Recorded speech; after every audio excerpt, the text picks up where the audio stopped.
अच्छा, कल हमने क्या बोलते हैं थोड़ी सी हम आज तो यूटिलिटीज देख लेंगे, और यूटिलिटीज के अंदर हम एक्सेप्शंस थोड़ी सी बना लेंगे ना अपनी ना। एक तो एचटीटीपी पे एक्सेप्शन होती है, और कुछ थोड़ा ज़्यादा टाइम नहीं लेंगे, लेकिन इंशाल्लाह जल्दी जल्दी करके ना काम कर लेंगे बस ना। अच्छा, उसके बाद कंट्रोलर्स हमने क्या बोलते हैं कल थोड़े से बल कंट्रोलर्स तो कल बनाए नहीं है ना, तो अब ऑथेंटिकेशन का हमने काम स्टार्ट करना है। तो ऑथेंटिकेशन में क्या करना पड़ेगा, जाहिर सी बात है ये जो मैंने तीन कंट्रोलर्स जो बनाए हैं, एक यूजर कंट्रोलर्स और एक ऑथेंटिकेशन का कंट्रोलर्स और एक एडमिन कंट्रोलर्स। एक और होना चाहिए क्विज का कंट्रोलर्स, जाहिर सी बात है वो मैं कहाँ ऐड करूंगा।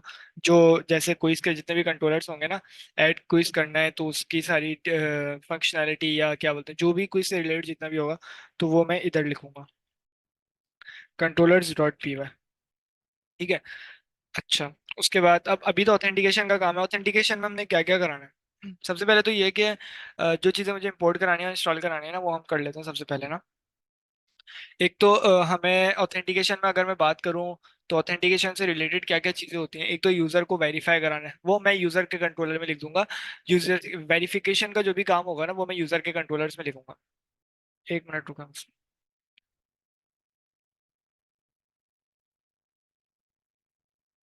ठीक है। उसके बाद जो ऑथेंटिकेशन का जो काम होगा ना, वो बेसिकली हम क्या करेंगे, ऑथेंटिकेशन के कंट्रोलर्स में हम लिखेंगे एक तो यूजर का पासवर्ड वेरीफाई करना है, ठीक है, और पासवर्ड को हैश में कन्वर्ट करना है। तो इसके लिए हम bcrypt का यूज करेंगे, ठीक है। और क्या क्या चीजें करनी है, और मुझे जाहिर सी बात है JWT यूज करना पड़ेगा। JWT के लिए मुझे क्या क्या यूज करना है, JWT की अगर मैं बात करूँ तो इनकोड कराना है, ठीक है। जो भी उसका टोकन वोकन जनरेट कराए ना, एक्सेस टोकन, तो वो ऑथेंटिकेशन का जितना भी काम होगा ना, वो मैं करूंगा। तो अभी मैं कंट्रोलर ऐसे ही बना रहा हूँ जो हमें काम कराना है ना, टू डू के टाइप का ना, कि मुझे इधर ये काम कराना है, इधर मुझे ये काम कराना है।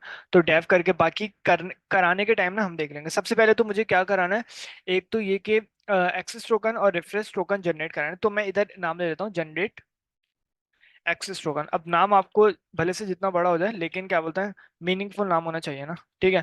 एक्सेस टोकन रिफ्रेश टोकन अभी के लिए मैं इसको ये कर देता हूँ, ताकि अभी मुझे जब काम करना होगा मैं कर दूंगा, ठीक है। यहाँ पे मैं जनरेट करूंगा एक्सेस टोकन, और यहाँ पे मैं जो जनरेट करूंगा वो करूंगा क्या बोलते हैं, रिफ्रेश टोकन, ठीक है। रिफ्रेश टोकन के बारे में हमने सही से पढ़ चुके हैं, क्या क्या करता है ये। अगर किसी को मसला है तो वो क्या बोलते हैं, वीडियो जाके देख सकता है, ठीक है। रिफ्रेश टोकन और क्या कराऊंगा मैं, जाहिर सी बात है वेरिफिकेशन का काम होगा, पासवर्ड को वेरीफाई कराने वाला काम होगा। तो यानी कि पासवर्ड को वेरीफाई का मतलब, हम मैं देखूंगा जब मैं करूंगा ना वेरीफाई पासवर्ड, तो मैं आपको बताऊंगा कि क्या वेरीफाई पासवर्ड का क्या कहने का मतलब क्या है मेरे ना। वेरीफाई पासवर्ड अच्छी प्रैक्टिस यही होती है कि अगर आप क्या बोलते हैं कैमिल केस में कर रहे हैं ना सारा काम, तो आप वैसे ही काम करें सारे ना, ठीक है। वरना क्या बोलते हैं, अगर अंडरस्कोर लगा के कर रहे हैं तो फिर पूरी फाइल में जितने भी फंक्शन है ना, सबको ऐसे ही यूज करें ना। खैर मर्जी है, काम तो जैसे चाहे कर सकते हैं। अच्छा, ये हमारा हो गया, वेरीफाई पासवर्ड का हो जाएगा। अच्छा, और जो इसके बाद जो हम बनाना चाहेंगे, एक और होगा टोकन सर्विस का ना। टोकन सर्विस क्या करेगा वो हम देखते हैं ना अभी, ठीक है। अच्छा, टोकन सर्विस का हो गया। अब देखें, ये तीन हमारे चार जो मेथड्स होंगे, अगर जरूरत पड़ी, हमें याद आया जब हम क्या बोलते हैं लॉजिक्स लिख रहे होंगे, कंट्रोलर्स लिख रहे होंगे ना, तो अगर हमें जरूरत पड़ी किसी फंक्शनैलिटी की ऑथेंटिकेशन की बेस पे ना, तो हम इधर आके ना कंट्रोलर्स के अंदर लिख लेंगे ऑथेंटिकेशन के लिए। जब जरूरत पड़ेगी जब देख लेंगे, ठीक है। अभी ये काम कराना है ना, generate access token, refresh token, verify password. अब क्या बोलते हैं, जाहिर सी बात है इनको इंस्टॉल भी तो करना पड़ेगा ना। रिफ्रेश टोकन अगर जनरेट कराना है तो JWT को इंस्टॉल करना पड़ेगा। तो JWT के लिए हमें क्या बोलते हैं, पाइथन जॉस करके एक लाइब्रेरी है, उसको इंस्टॉल कर देते हैं ना। तो पोइट्री ऐड, और वो है क्रिप्टोग्राफी करके है, देख लेते। पाइथन जॉस और क्या बोलते हैं, क्या नाम है, क्रिप्टोग्राफी, ठीक है। देख लेंगे, अगर कोई मसला है ना तो इसको अपडेट कर देंगे। पाइथन जॉस क्रिप्टोग्राफी, ठीक है। और एक और करनी है अपडेट, वो क्या बोलते हैं, पासलिप पे ना, पासलिप को भी अपडेट करना है। पासलिप बेसिकली क्या करती है, पाइथन जॉस बेसिकली है ना जावा JWT की ना एक लेयर है जो पाइथन के ऊपर है ना, जो पाइथन की बेस पे हमें JWT का कोड करके JWT के टोकन्स को जनरेट करने के ना एक तरीके से पावर दे देती है, ठीक है। पाइथन जॉस ना, जॉस के थ्रू हम JWT से कनेक्ट हो जाते हैं, ठीक है। और JWT की जितनी भी फंक्शनैलिटी होती है वो हम कर सकते हैं पाइथन जॉस के थ्रू ना, ठीक है। अच्छा, ये मैंने ऐड कर लिया। अब आके चेक कर लेता हूँ कि पाइथन जॉस मेरे पास आ गई। तो इधर आए टॉमिल में आके, और इधर सीधा सीधा आके आ गया पाइथन जॉस और एक्स्ट्रा के अंदर क्रिप्टोग्राफी का मॉडल एक, ठीक है। अच्छा, एक है पासलिब होती है। पासलिब लाइब्रेरी बेसिकली किस लिए काम आती है? पासलिब लाइब्रेरी हमारे लिए क्या बोलते हैं, पासवर्ड को ना हैश में कन्वर्ट करने के लिए ना, वही बीक्रिप्ट के ऊपर एक लेयर है पासलिब की ना, जो हमें पाइथन की बेस में ना कोड करके और बीक्रिप्ट की पावर देती है, ठीक है। तो बीक्रिप्ट कुछ नहीं है, पासवर्ड को हैश में कन्वर्ट करने के लिए ना, क्योंकि हमें डेटाबेस में हैश पासवर्ड रखना पड़ता है, ताकि भले से वो एडमिन हो या कोई भी डेटाबेस, जिसको भी डेटाबेस का एक्सेस हो सके ना, अब जाहिर सी बात है डेवलपर होगा ना जिसको डेटाबेस का एक्सेस होगा, अब वो एडमिन भी हो ना, लेकिन वो अब पासवर्ड को पढ़ नहीं सकता, ठीक है। अब उस पढ़ा तो सकते हैं हम कोड करके, हम पासवर्ड को जनरेट करने से पहले कर तो जाहिर सी बात है जो चाहे कर सकते हैं, लेकिन डेटाबेस के अंदर जितनी भी चीजें ऐड होंगी ना, वो बेसिकली हमारी क्या बोलते हैं हैश की सूरत में हो जाएंगी। पासवर्ड जो हमारा ऐड होगा वो हैश के सूरत में हो जाएगा। तो इसका नाम है पास लिब, ठीक है। और इसके अंदर एक वो होता है कि जिसको हम कहते हैं क्या कहते हैं, बीक्रिप्ट। बीक्रिप्ट ठीक लिखा है शायद, मैं फिर भी देख, बल्कि ठीक है, पास लिब बीक्रिप्ट, ठीक है। हाँ ये भी ठीक है। तो इधर आके टॉमिल के अंदर चेक कर लेते हैं, तो ये हमारा पासलिप बी क्रिप्ट के तौर पे हमारे पास आ गया ना, ठीक है।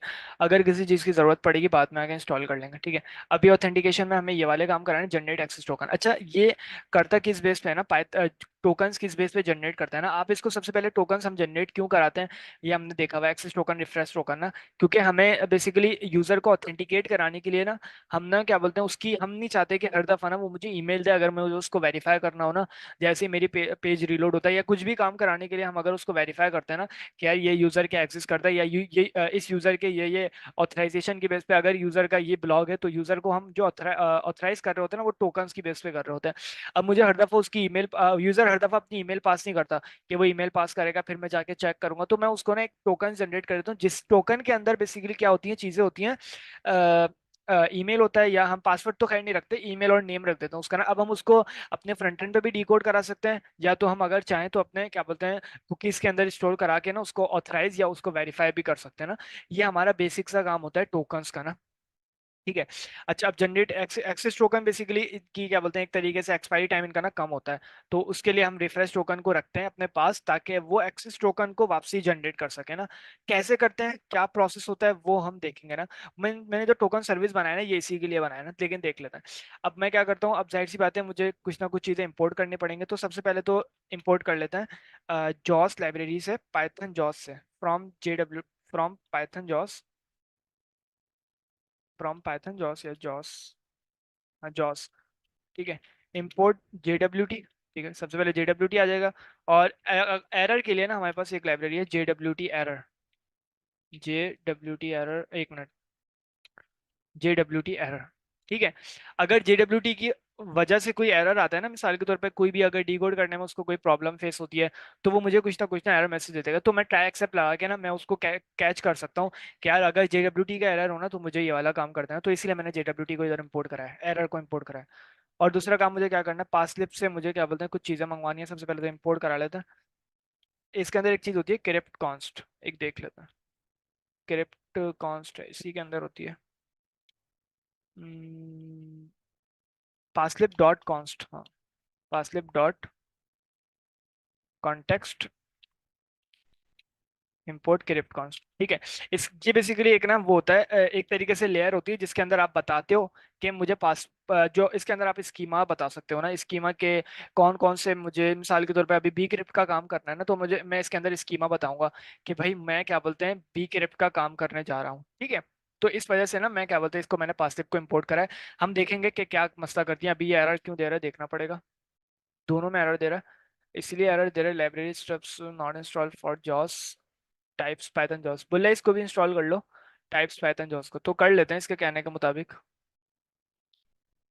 अब भी कर लिएगा, अगर एरर है मुझे मेरे आईडी पे एरर दे रहा है, वरना देता तो नहीं है खैर। ऐड, और मैंने इसको, ठीक है, टाइप्स पाइथन जॉस, तो देख लेते हैं एरर चले जाते हैं उसकी वजह से, तो फिर तो अच्छा हो जाएगा। पाइथन जॉस की एक तरीके से टाइपिंग हमें प्रोवाइड करेगा, यही लग रहा है इसको देख के तो एरर देखते हैं जा रहा है नहीं जा रहा, अदरवाइज कुछ और करना पड़ेगा। उफ, इसको एक काम करते हैं, रीलोड कर लेते हैं वेबसाइट को ना।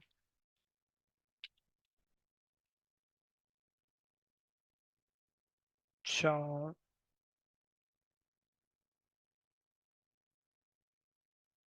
ठीक है, एरर दे, जल्दी दे यार। हाँ ठीक है, उधर से तो चला गया ना, अब नीचे आ गया। अब ये भी कुछ चीज़ें मांग रहा है। बोले टाइप्स, पासलिप की भी टाइप्स इंस्टॉल करो। देख रहे हैं ना इधर, Python 3 -m pip इंस्टॉल, तो हमारा पोइट्री है तो हम इसके जरिए कर लेते हैं ना। एरर आए तो फिर पढ़ के ना कर लिया करो। तो ये कुछ है चीज़ें, तो मैं इसको भी इंस्टॉल कर लेता हूँ।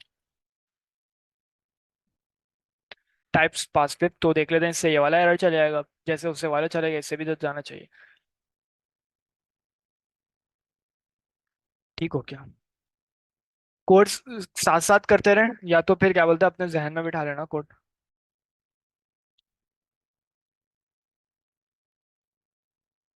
ठीक है। अच्छा। सही है, हमने क्या बोलते हैं पास स्लिप से हमने वो चीज़ें मंगवा ली ना। अब मुझे क्या बोलते हैं, जाहिर सी बात है, पास स्लिप मैंने आपको बताया था, ये क्रिप्ट कॉन्स्ट ना, क्रिप्ट कॉन्स्ट कह लें अपना, ये ना एक तरीके से मॉड्यूल है इसका। देख लेते हैं क्या है, क्लास है या मॉड्यूल होगा। हाँ क्लास है, ठीक है। तो क्लास है जो बेसिकली आपने इसको एक तरीके से एक स्कीमा प्रोवाइड करते हो, जो कि इधर बता रहे हैं कि भाई मुझे बी क्रिप्ट का स्कीमा चाहिए। जो भी चीज़ें आप प्रोवाइड कर सकते हो ना वो आप इधर प्रोवाइड करते हो, ठीक है। और भी कुछ चीज़ हम प्रोवाइड कर सकते हैं। फ्लैक्स जो हमें इधर दिख रहे हैं ना, एल्गोरिथम भी बता सकते हैं, लेकिन अभी तो एल्गोरिथम वो खुद ही परफॉर्म कर लेगा, जो उसका हैशिंग का एल्गोरिथम होगा ना क्रिप्ट कॉन्स के जरिए ना। लेकिन स्कीमा हम उसको बताएंगे जो बेसिकली बी क्रिप्ट करें एक एल्गोरिथम की बेस में ना, वो क्या बोलते हैं हमें हैशिंग करके प्रोवाइड करेगा, ठीक है। Helper for hashing and verifying password using multiple algorithm, ठीक है। तो अभी मैं उसको एक एल्गोरिथम बता रहा हूँ बी क्रिप्ट का, ठीक है। और कुछ चीज़ें और भी बता सकता हूँ, लेकिन अभी सीधा साधा PWD कॉन्टेक्स्ट करके करते हैं। अच्छा, मेरा दिल चाह रहा है मैं इस फाइल के अंदर ना जो मैं वेरिएबल्स बनाऊंगा ना उसको मैं अंडरस्कोर अंडरस्कोर करके करूंगा। और जो मैं फंक्शंस बनाऊंगा ना वो मैं बेसिकली कैमल केस में करूंगा, तो वो जिसकी जैसे मर्जी काम कर ले, एक ही तरीके से करना बस ना। सबसे पहले तो इसको स्कीमा बताना है, ठीक है। तो स्कीमा मैं इसको बता सकता हूँ, ठीक है। स्कीमा मेरे ख्याल से मैं इसको किस में बता सकता हूँ, एरे में बता सकता हूँ या ऐसे बता सकता हूँ, ठीक है। तो इसको मैं बी क्रिप्ट करके कह देता हूँ। मेरा बी क्रिप्ट का ना एक एल्गोरिथम होगा, वो आपको परफॉर्म कराना है। और भी कुछ चीज़ें मैं इसको इधर बता सकता हूँ, जैसे पॉलिसी और भी चीज़ें दिख रही है ना, ठीक है। खैर अभी हमें ज़रूरत नहीं है। एक उधर डिप्रिकेटेड भी होता है, पहले खैर देख लेते हैं, अगर कोई गलती करी होगी ना तो बाद में देख लेंगे, इसको सही कर लेंगे। अच्छा। उसके बाद ये मेरा हो गया क्रिप्ट कॉन्स्ट करके हो गया, ठीक है। और PWD कॉन्टेक्स्ट ये हमारे किस लिए काम आएगा, बेसिकली पासवर्ड के साथ जो भी हमें काम करना है ना वो हमें ये प्रोवाइड कर देगा। पासवर्ड को अभी हमें क्या, अभी हमें वेरीफाई पासवर्ड करने के लिए ये चीज़ें चाहिए, तो वो इसीलिए मैंने इधर बना दिया, ठीक है। और ऑथेंटिकेशन की बेस पे था, इसीलिए मैंने सारा काम इसका इधर ही करा है, ठीक है। अगर ऑथेंटिकेशन की बेस पे ना होगा तो वो मैं काम अलग करूंगा, अगर याद दिला दिएगा कोई भी काम ऐसा पड़े ना, ठीक है। ठीक हो गया। अच्छा, अब जनरेट एक्सेस टोकन करने के लिए हमने जॉस को मंगवाया हुआ है। तो जॉस बेसिकली करता क्या है, टोकन हम किस बेस पे जनरेट करते हैं मैंने आपको बताया था कि एक्सेस टोकन और रिफ्रेश टोकन का किसी का कोई सवाल है इसमें? तो अभी क्लियर करा लें, ताकि फिर हम आगे करें ना। किसी का कोई सवाल है? इस सेशन में मैं नहीं था, अगर 2 मिनट रिपीट कर सकते हैं जनरेट को और ये एक्सेस को तो would be grateful. Thank you. ठीक है, राहिला बाजी आप करें, अगर आप कर सकती हैं तो। आप कर दें तो ज्यादा बेहतर है। चलो मैं कर देता हूँ, और भी हम्म। करना चाह रहे हैं तो कर दें। आप करवा दें क्योंकि आप जरा क्विक और बहुत अच्छा कराएंगे, क्योंकि अभी सब ये नया टॉपिक है ना। चले। अच्छा, एक्सेस टोकन और रिफ्रेश टोकन ना दो तरीके के टोकन्स होते हैं ना, हम जो डेटाबेस के अंदर हम रिफ्रेश टोकन रखवाते हैं वो आपकी मर्जी है ना, ठीक है। एक्सेस टोकन बेसिक हम मैंने अभी आपको बताया, हम यूजर को वेरीफाई करने के लिए हम उससे बार बार उसकी फ्रंट एंड से ना ईमेल नहीं लेते हैं। हम उसको बोलते हैं आप, मैंने जो आपको टोकन दिया ना वो आप प्रोवाइड कर दो, ठीक है। अब हम टोकन का करते क्या है, मिसाल के तौर पे access token refresh token basically क्या करता है यूजर को ना, सबसे पहले तो मैं ना जब भी यूजर मेरे पास लॉग इन होगा ना मैं उसका एक्सेस टोकन जनरेट कराऊंगा उसके डेटा की बेस पे, जो मुझे डेटा प्रोवाइड करेगा मैं उस डेटा को टोकन में यानी कि इनकोड करके यानी कि ऐसा डेटा, मैं उस डेटा का ऐसा इनकोड कर दूंगा जो रीडेबल नहीं होगा, ठीक है। और उस टोकन उस वो टोकन बना देगा डेटा का ना। जनरेट एक्सेस टोकन बेसिकली क्या करेगा, डेटा लेगा, यूजर का ईमेल और नेम लेगा जब मैं उसको लॉगिन करूंगा, और फिर वो उस डेटा को बेसिकली इनकोड करेगा यानी कि ऐसा कोड कर देगा जो रीडेबल नहीं होगा, ठीक है। और फिर वो एक तरीके से टोकन बन जाएगा, ठीक है। और उस टोकन को आप क्या करोगे, आप बोलोगे एक्सेस टोकन रिफ्रेश टोकन दो टोकन जनरेट करोगे, ठीक है। और फिर उन टोकन्स को बेसिकली आप क्या करोगे, आप फ्रंट एंड पे लॉगिन लॉगिन का पूरी फंक्शनलिटी ऐड होती है, उसके बाद access token refresh token generate होते हैं, उसके बाद आप यूजर को ना एक्सपायरी टाइम के साथ ना भेज दोगे, ठीक है। अच्छा, एक्सेस टोकन की एक्सपायरी टाइम ना कम होती है, मिसाल के तौर पे ज्यादा से ज्यादा 1 घंटा, 2 घंटा, 3 घंटा बस, ठीक है। उसके बाद हमारा आता है रिफ्रेश टोकन का काम ना, एक्सेस टोकन को जनरेट कराने के लिए रिफ्रेश टोकन का काम आता है, ठीक है। पहले हमने एक्सेस टोकन रिफ्रेश टोकन दोनों जनरेट करा लिया, ठीक है। अभी तक हमारा ये काम हो गया ना, जब यूजर लॉगिन पे आया या साइन अप पे आया, मैंने उसका ये उसकी ईमेल और नेम की बेस पे उसका टोकन जनरेट कराया, एक्सेस टोकन रिफ्रेश टोकन एक ही तरीके से दोनों जनरेट कराया। मेरे पास अभी तक एक्सेस टोकन रिफ्रेश टोकन आ गया मेरे बैकएंड को ना। अब मुझे क्या करना है, यूजर अगर लॉगिन हो जाता है पूरा, मुझे उसको ना उसके मिसाल के तौर पे रिस्पॉन्स में ना, रिक्वेस्ट में उसने लॉगिन करा, अब रिस्पॉन्स में मैं क्या करूंगा, उसको एक्सेस टोकन और रिफ्रेश टोकन दोनों प्रोवाइड कर दूंगा, ठीक है। फ्रंट एंड पे बेसिकली क्या होगा, या तो मैं उसको डायरेक्ट इधर से बैक एंड से भी एक्सेस टोकन रिफ्रेश टोकन उसकी कुकीज में जनरेट करा सकता हूँ, या फ्रंट एंड में कोई टूल यूज करके मैं रिस्पॉन्स लेके, एक्सेस टोकन रिफ्रेश टोकन का रिस्पॉन्स लेके और क्या करूंगा, उसको मैं अपनी कुकीज में जनरेट रखवा दूंगा। कुकीज क्या होती है, बेसिकली हर ब्राउजर की ना कुछ कुकीज होती हैं। मैं इधर आके दिखा देता हूँ जल्दी से ना।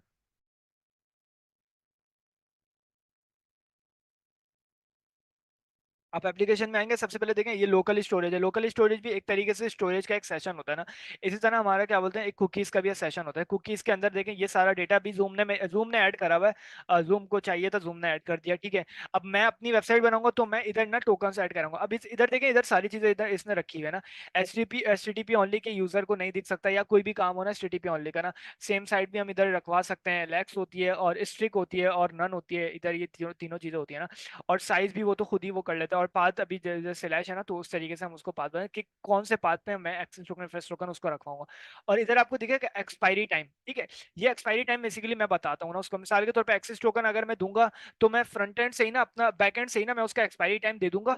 मैं बोलूंगा यार ये एक्सेस टोकन है और इसका एक्सपायरी टाइम 3 घंटे है। वो मेरी मर्जी, मैं कैसे भी उसको करूँ ना काम, एक्सपायरी टाइम कैसे मैं दूं, वो मैं जब करूंगा मैं आपको दिखा दूंगा। मैं एक्सपायरी टाइम दूंगा, वो बेसिकली एक्सपायरी टाइम आएगा और इधर आके रख दिया जाएगा एक्सपायरी टाइम में, ठीक है। एक्सेस टोकन इधर आ जाएगा, इधर एक्सेस टोकन की होगी, इधर वैल्यू होगी, और इधर क्या बोलते हैं, मेरा डोमेन आ जाएगा और पाथ आ जाएगा, इधर मेरा एक्सपायरी टाइम आ जाएगा, जैसे कि 3 घंटे मैंने रखवाया।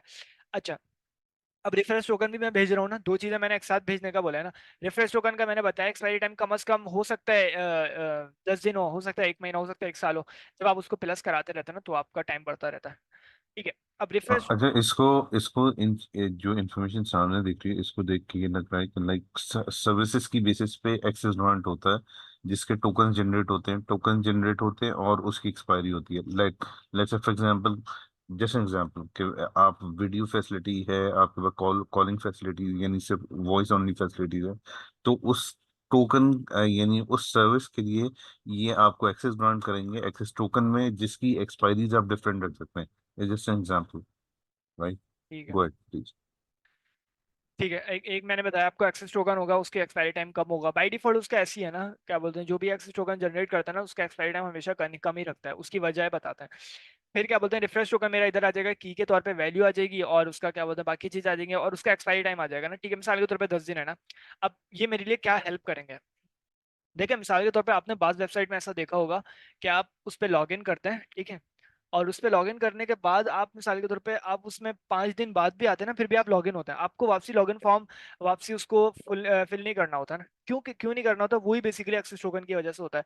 आपकी ब्राउजर के अंदर ना एक्सेस टोकन अब मिसाल के तौर पे मैं इधर आता हूँ जूम के अंदर ना, जूम के अंदर मैं मिसाल के तौर पे आता हूँ, ठीक है। पता नहीं अभी मैं एक काम करता हूँ, मैं डायरेक्ट ना इसको बल्कि छोड़ा, मैं वेबसाइट के मिसाल के तौर पर, या तो मैं अपनी वेबसाइट पे आता हूँ 1 मिनट में। ये मेरी वेबसाइट है, ठीक है। अब देखें, मैं आपको दिखा, ये देखें लॉगिन और साइन अप क्यों नहीं आ रहा मेरे पास, स्टिल पहले आया था। अगर मैं दिखाऊं ब्लॉग में, शुरू में देखिएगा इधर लॉगिन साइन अप आएगा, फिर उसके बाद खुद ब खुद गायब हो जाएगा। ये देखिए यार लॉगिन साइन अप और गायब हो गया। ये कैसे हो रहा है, ये फंक्शनैलिटी ही मेरे क्या बोलते हैं एक्सेस टोकन रिफ्रेश टोकन की वजह से हो रही है। मैंने अपने कुकीज के अंदर access token refresh token generate कराया हुआ है, ठीक है। अब जैसे ही यूजर आ रहा है, उसको चेक किया जा रहा है कि यार इसका एक्सेस टोकन रिफ्रेश टोकन क्या इसके पास है कुकीज के अंदर। गेट करेंगे पहले एक्सेस टोकन रिफ्रेश टोकन को, बोलेगा यार हाँ इसके पास एक्सेस टोकन तो नहीं है, रिफ्रेश टोकन है इसके पास। वो बोलेगा यार रिफ्रेश टोकन है तो ठीक है, क्योंकि एक्सेस टोकन का एक्सपायरी टाइम खत्म हो गया होगा। या मिसाल के तौर पर एक्सेस टोकन रिफ्रेश टोकन दोनों रखे हुए हैं ना, वो लेगा दोनों access token refresh token token को लेगा। ठीक है, जैसे ही मिडिलवेयर लगा हुआ होगा, जैसे ही मिसाल के तौर पर मेरी वेबसाइट में कोई आता है तो वो मिडिलवेयर कॉल हो जाएगा वेबसाइट में आने से पहले। ठीक है, वो चेक करेगा कि यार इसका एक्सेस टोकन रिफ्रेश टोकन है, वो बोलेगा हाँ भाई इसके पास एक्सेस टोकन रिफ्रेश टोकन है। वो उस टोकन को लेगा, एक्सेस टोकन को लेगा और बोलेगा कि यार इस एक्सेस टोकन को बैकएंड पे रिक्वेस्ट भेजेगा कि यार यूजर को गेट करना है। अब उसको ईमेल तो जाहिर सी बात है वो रखेगा नहीं अपने उसमें टोकन कुकीज के अंदर, तो टोकन्स को रखेगा। टोकन्स के जरिए मेरी बैकएंड पे रिक्वेस्ट जाएगी कि यार ये टोकन एक्सेस टोकन है, आप मुझे ना इस टोकन की मदद से ना सबसे पहले यूजर को वेरीफाई कर लो कि क्या ये यूजर पहले से डेटाबेस में एक्सेस करता है, क्योंकि मैंने क्या बोलते हैं डेटा की बेस में इनकोड कराया था, तो अब मैं उस टोकन की बेस पे डिकोड करा सकता हूँ डेटा। इनकोड कराने के लिए हम डेटा को अनरीडेबल बनाते हैं। ठीक है, और डिकोड कराने के लिए हम डेटा को रीडेबल बनाते हैं। ठीक है, जो डेटा हमने दिया हुआ होता है वो इनकोड होता है, और जो टोकन होता है ना वो डेटा डेटा को लेने के लिए ना डेटा को देने के लिए हम इनकोड करते हैं, और डेटा को लेने के लिए हम डिकोड करते हैं। ठीक है, बस ऐसा एक ऑथेंटिकेशन का एक ऐसा प्रोसेस होगा हम जब करेंगे ना। तो मेरा एक्सेस टोकन जाएगा डेटाबेस के बैकएंड के ऊपर और चेक करेगा कि यार ये एक्सेस टोकन, इसको डिकोड करा जाएगा पहले, इसके अंदर से चीजें निकाली जाएंगी और चेक किया जाएगा कि यार ये यूजर ईमेल और यूजर नेम क्या ये डेटाबेस में एक्सेस करता है। अगर करता है तो फिर उसका डेटा उठा के मेरे पास रख दिया जाएगा, और फिर उस डेटा से रिलेटेड मैं जो भी कुछ कर रहा हूँ वो मेरा काम होगा। इसीलिए क्या बोलते हैं शुरू में मुझे लॉगिन का फॉर्म शो हुआ, और वो शो हुआ उसके बाद क्या बोलते हैं खुद ब खुद मेरे सारे वो चेंज होगा। ठीक है, अगर मैं इधर से क्या बोलते हैं लॉग आउट करता हूँ तो खुद ही आपको पता चल जाएगा। लॉग आउट मैंने करा तो इधर देखेंगे लॉग इन और साइन अप आ गया। ठीक है, अब मैं लॉग इन साइन अप करूंगा तो जाहिर सी बात है उस बेस पे मैं क्या बोलते हैं उसको कुछ चीजें प्रोवाइड करूंगा, इधर जो भी चीजें होंगी लॉग इन करते हुए जो मुझे क्या बोलते हैं, अभी देखें अभी मुझे log in to read post, post भी मुझे प्रोवाइड नहीं करा ना, तो ये सीन होता है। और लॉग आउट जैसे करूंगा मैं क्या बोलते हैं एक्सेस टोकन रिफ्रेश टोकन को अपने कुकीज में से रिमूव करा दूंगा। एक एक्सेस टोकन और रिफ्रेश टोकन का एक बेसिक सा यूज केस होता है। ठीक है, तो इसमें तो कोई मसला नहीं होगा। अच्छा अभी तक तो ठीक है, टोकन्स हमारे इस बेस में काम आ जाते हैं ना। ठीक है, एक्सपायरी टाइम की बेस पे ना। अब मसला ये है कि अगर मेरा, क्योंकि मैं एक्सेस टोकन की बेस पे ना यूजर को वेरीफाई कर रहा होता हूँ ना एक्सेस टोकन की बेस पे। ठीक है, क्योंकि एक्सेस मिसाल के तौर पे अब यूजर आया है, उसका एक्सेस टोकन तो मिसाल के तौर पे वो लॉग इन हुआ 5 घंटे तक ना, उसका एक्सेस टोकन का टाइम है ना, एक्सपायरी टाइम है। वो लॉग इन होगा, उसका access token refresh token backend से जनरेट होकर मेरे डेटाबेस मेरे कुकीज में आगे रख दिया जाएगा। अब मिसाल के तौर पे मैं कोई भी एक्शन परफॉर्म करता हूँ, अगर 5 घंटे तक मैं हूँ ना, तो मेरे एक्सेस टोकन की मदद से ना हेल्प एक्सेस टोकन मेरा जा रहा होगा डेटाबेस में, और उसको ऑथेंटिकेट किया जाएगा जा रहा होगा एक्सेस टोकन को, और आपको वापसी लाके यूजर का डेटा रख दिया जाएगा। अगर एक्सेस टोकन एक्सपायर हो जाता है 5 घंटे बाद, अगर आता है ना कोई यूजर आता है, और जाहिर सी बात है अब एक्सेस टोकन एक्सपायर हो गया, तो अब तो मैं डेटा को वेरीफाई तो कर नहीं सकता यूजर को, तो अब मैं क्या करूं, अब मेरा इसी बेस से मेरा काम आता है refresh token. Refresh token basically क्या करता है, रिफ्रेश टोकन आपको क्या करता है, आप ना चेक करते हो डेटा फ्रंट एंड पे या बैक एंड पे, आप एक ना तरीके से लॉजिक लगाते हो कि यार अगर मेरा एक्सेस टोकन खत्म हो जाए ना, अगर एक्सेस टोकन एक्सपायर हो जाए या एक्सेस टोकन अगर ना लाए ना मेरे कुकीज में से ना, तो आप क्या करो, आप चेक करो क्या उसके पास रिफ्रेश टोकन है। अगर रिफ्रेश टोकन भी नहीं होता ना, तो अगर रिफ्रेश टोकन होता है तो आप क्या करते हो, आप टोकन सर्विस को कॉल करते हो। टोकन सर्विस को आप क्या बोलते हो, आप बोलते हो, आप उसको टोकन देते हो रिफ्रेश टोकन, और कहते हो कि यार इस टोकन की मदद से ना मेरा एक्सेस टोकन जनरेट करा दे। अब वो मैं लॉजिक जब लिखूंगा ना, बस आप ये समझिएगा रिफ्रेश टोकन एक्सेस टोकन को वापसी रिक्रिएट करने के लिए काम करता है। ठीक है, रिफ्रेश टोकन फिर मैं बैकएंड पे भेजूंगा, वो मेरा एक्सेस टोकन रिफ्रेश टोकन लाएगा और मेरे कुकीज के अंदर रख दिया जाएगा, और फिर एक्सेस टोकन रिफ्रेश टोकन हो गया तो फिर यूजर को वेरीफाई करके उसको वापसी क्या बोलते हैं उधर ऑथेंटिकेट करा दिया जाएगा, या उसको रिडायरेक्ट करा दिया जाएगा मेरे सिराज के पेज पे, और उसका लॉगिन साइन अप का काम खत्म हो जाएगा। तो ये काम होता है एक्सेस टोकन रिफ्रेश टोकन का ना। अब तो मेरे ख्याल से आ गया होगा समझ में, लेकिन अभी भी है मस्त है तो बताएं। नहीं, हाँ great, thank thank you, you, बहुत थैंक अच्छा यू, समझ में आ थैंक यू, गया। हाँ, इन डेप्थ, थैंक यू। ठीक है, अच्छा अच्छा, हम यूजर को वेरीफाई भी ना बिल्कुल एक्सेस टोकन, तो अभी हम एक्सेस टोकन को जनरेट करते हैं और देखते हैं हम कैसे जनरेट कर। मैंने आपको बताया कि मैं डेटा लूंगा यूजर से ना टोकन्स को जनरेट करने के लिए, तो मैं डेटा मिसाल के तौर पे जब मैं चाह रहा हूँ, जब मैं एक्सेस टोकन को कॉल कर रहा हूँ, इस फंक्शन को कॉल कर रहा हूँ, तो यूजर मुझे एक्सेस एक डेटा प्रोवाइड कर दे, और मैं उस डेटा की बेस पे ना उसको क्या बोलते हैं एक्सेस टोकन को जनरेट करूँ, तो मैं उस डेटा का नाम इधर रख लेता हूँ डेटा। ठीक है, जाहिर सी बात है इधर रखूंगा, और एक्सपायरी टाइम भी मुझे लेना पड़ेगा यूजर से ना, कि मिसाल के तौर पे क्या एक्सपायरी टाइम हो सकता है। मिसाल के तौर पे जब मैं डेटा को क्रिएट कर रहा हूँ ना टोकन्स को, तो मैं उसको एक्सपायरी टाइम बता दूंगा ना कि इस इतनी एक्सपायरी टाइम की उससे आप क्या बोलते हैं टोकन को क्रिएट करो। तो एक्सपायरी टाइम भी मैं चाह रहा हूँ कि जब मैं फंक्शन को कॉल करूँ जनरेट एक्सेस टोकन को, तो डायनेमिकली हो जाएगा, डेटा मुझे प्रोवाइड कर देगा और एक्सपायरी टाइम प्रोवाइड कर देगा, तो मैं उसको इधर एक्सपायरी टाइम करके ले लेता हूँ। ठीक है, ठीक है, एक्सपायरी टाइम हो जाएगा। अच्छा,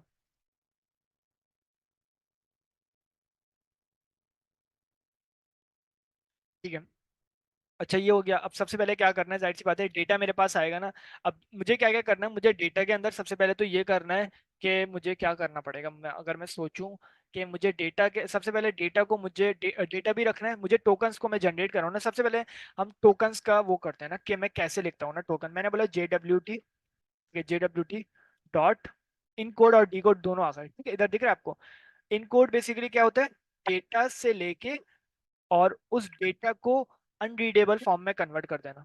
और की कोड बेसिकली क्या होता है, अनरीडेबल फॉर्म को आपको डेटा में कन्वर्ट करना है। बस ये दोनों चीजें हमारे काम आती हैं, ठीक है। तो इन कोड हम कर लेते हैं। सबसे पहले जाहिर सी बात है डेटा आएगा तो उसको अनरीडेबल फॉर्म में कन्वर्ट करना है। अब डेटा जो मेरा आ रहा होगा वो जाहिर सी बात है इधर डेटा रखा हुआ है तो डेटा आ जाएगा, ठीक है। और जाहिर सी और भी चीजें इसके पास, मिसाल के तौर पे सिक्योरिटी की भी पास कर सकता हूँ ना। सिक्योरिटी की कॉन्सेप्ट तो बहुत आसान है। मिसाल के तौर पे अगर अगर मैं बात करूं कि क्या बात करूं, डेटा को अगर मुझे डी कोड करना है ना तो मुझे उसको एक सिक्योरिटी की पास करनी पड़ेगी। मिसाल के तौर पे अगर मेरे उस टोकन्स का ना, अगर मेरे उन टोकन का एक्सेस हो जाता है, किसी यूजर को एक्सेस हो जाता है मेरे उन टोकन्स का ना, किसी क्या बोलते हैं मिसाल के तौर पे किसी भी एक इनवैलिड यूजर को एक्सेस हो जाता है ना टोकन्स का, तो मैं उसको बोलूंगा अगर वो इनवैलिड उस टोकन को, उस टोकन के अंदर से जाहिर सी बात है मैंने डेटा रखा हुआ यूजर का ना। अब डेटा जाहिर सी बात है सिक्योरिटी की बेस पे रखा हुआ है ना, डेटा कोई मामूली डेटा नहीं, ईमेल भी कोई आम चीज नहीं होती। अगर उसका नेम रखा हुआ है या मैं और चीजें अगर टोकन्स के अंदर रखवाऊं, अभी तो जाहिर सी बात है टोकन्स होगा, ईमेल और नेम होगा ना। तो अब मैं चाह रहा हूँ कि मिसाल के तौर पर अगर कोई भी डेटा उस टोकन को अगर कोई भी डिकोड करा रहा हूँ ना, अब देखिए मैंने टोकन इधर बना दिया इनकोड करके ना। अब इस टोकन को ना मैं अगर कुकीज के अंदर स्टोर कराता हूँ, ठीक है, और अगर कोई यूजर आता है मिसाल के तौर पे कोई और यूजर को उस टोकन का एक्सेस हो जाता है खुद ब खुद ना, ठीक है, तो वो उस टोकन को डिकोड कर सकता है और उसके अंदर से यूजर की ईमेल लेके या मैंने जो भी स्टोर कराया उस ईमेल लेके उसके साथ कुछ भी कर सकता है उस ईमेल के साथ ना, ठीक है।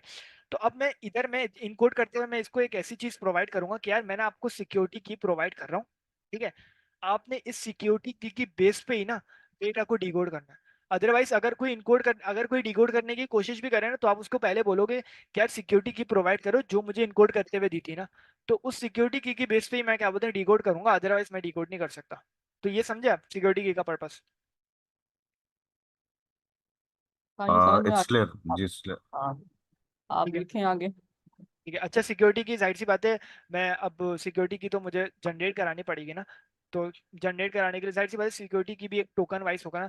तो अगर मैं क्या बोलते हैं अगर आपको रैंडमली कोई भी टोकन जनरेट कराना है तो एक मेथड होता है, उसका नाम मुझे याद आ जाए अगर क्या ओपन SSL और क्या बोलते हैं अ, क्या था रैंडम माइनस हैक्स और 30, पता नहीं, हाँ हो गया, ठीक है। तो ये क्या बोलते हैं मिसाल के तौर पर जब जब मैं इसको कॉल करूंगा ना तो मुझे एक रैंडमली कुछ ना वैल्यू जनरेट कर देगा। रैंडमली है ना, हाँ रैंडमली है, ठीक है। सारी क्या बोलते हैं अलग अलग है ना, जब जब मैं कॉल करूँ तो एक तरीके से हमारी सिक्योरिटी के लिए हमारे लिए काम आ जाएंगे ना। तो 30 कैरेक्टर्स मैंने इसको बोले इधर ना, तो जाहिर सी बात है याद करना तो मुश्किल हो जाता है लेकिन एक दो दफा करके ना फिर याद हो जाती है चीज़। तो ये मैंने इधर से कॉपी करा। और जाहिर सी बात है मुझे इधर तो रखना नहीं चाहिए ये चीज़ है कि मैं इधर आके डायरेक्ट मैं इसको वो कर दूं पेस्ट, तो ये तो गलत हो जाएगा ना एक तरीके से। तो मुझे इसको कहाँ रखना चाहिए, ENV के अंदर रखना चाहिए ना। तो मैं इसको ENV के अंदर, मुझे जाहिर सी और भी चीज़ें मैं इसको इधर बताऊंगा कि अगर मैं ऐसा काम करता हूँ। ये मेरे डेटाबेस का URL। अच्छा सबसे पहले तो ये कि क्या क्या चीज़ें मुझे ज़रूरत है ना। मैं एक्सेस टोकन की जो भी चीज़ें मुझे ज़रूरत होंगी ना ENV के बेस पे वो मैं कर रहा हूँ अभी ना। एक तो ये कि एक्सेस टोकन का एक्सपायरी टाइम मुझे रखना है तो मैं उसको एक्सेस एक्सपायरी टाइम भी कर सकता हूँ। एक्सेस एक्सपायरी टाइम, ठीक है। और इसको मैं कह सकता हूँ इधर क्या कह सकता हूँ मैं, अगर मैं मिसाल के तौर पे कहूँ कितने घंटे मुझे रखवाने हैं ना, तो मुझे 5 आवर्स के लिए अगर मुझे काम करना है ना, तो चले मैं रखवाता हूँ इधर ना। सबसे पहले एक्सेस टोकन और इसी को मैं नीचे कर लेता हूँ। तो इसका हो जाएगा अपना रिफ्रेश टोकन, ठीक है। ये हो गया। और सिक्योरिटी की रिफ्रेश, ठीक है। और सिक्योरिटी की मैं रखवा लेता हूँ। और सिक्योरिटी की जो मैंने इधर से ली थी ना वही मैं रखवा लेता हूँ इधर, ठीक है। ये सिक्योरिटी की हो गई हमारी ना। और अल्गोरिथम भी मैं इधर रखवा सकता हूँ कि किस अल्गोरिथम मैंने जितना भी काम करना है ना, कोई ना कोई अल्गोरिथम होगा मेरा ना। तो उसको भी मैं इधर ही स्टोर करा देता हूँ। आप वैसे करा तो सकते हैं कहीं और भी अगर आप चाहें, तो आप मिसाल के तौर पे जहाँ भी चाहें करा सकते हैं। तो अलगोरिदम मेरा जो होगा वो कौन सा होगा अलगोरिदम, उसको हम कहते हैं एच एस हैश अलगोरिदम। हम देख लेते हैं अभी ना, नाम याद नहीं आ रहा मुझे। अलगोरिदम होगा जिसकी बेस पे एच वो एस बेसिकली टू क्या फाइव करेंगे। सिक्स है। H S two five H six S 256। सारे एच नहीं, एच एस कैपिटल है आई थिंक। एस और एच बाकी टू और फाइव एस, ठीक है हाँ यही हाँ है, बस two five hash two six fifty six हाँ। ठीक है। अच्छा मेरे अलगोरिदम हो पास गया। ये एरर दे रहा है तुम्हारा, कौन सा ये जो यूआर जो तुमने डाउनलोड किया है ना, ओपन एसएसएल, ये डाउनलोड मेरे पास वाउनलोड नहीं एरर करना। दे रहा है। वो इसको ओपन एसएसएल, ये मेरे पास एरर दे रहा है। नहीं ये बाद में डिस्कस कर लें, ये क्लास खत्म हो जाए क्योंकि ये बड़ा क्रूशल टॉपिक है, इफ यू डोंट तो माइंड। हाँ, तो चलो सही, कर मैं देंगे इसलिए हम। पूछ रही थी क्योंकि सब नहीं रन मैंने करेंगे इसको क्या बाद बोलते में, हैं, नहीं मैं तो इसको क्या बोलते कॉमन हैं, है।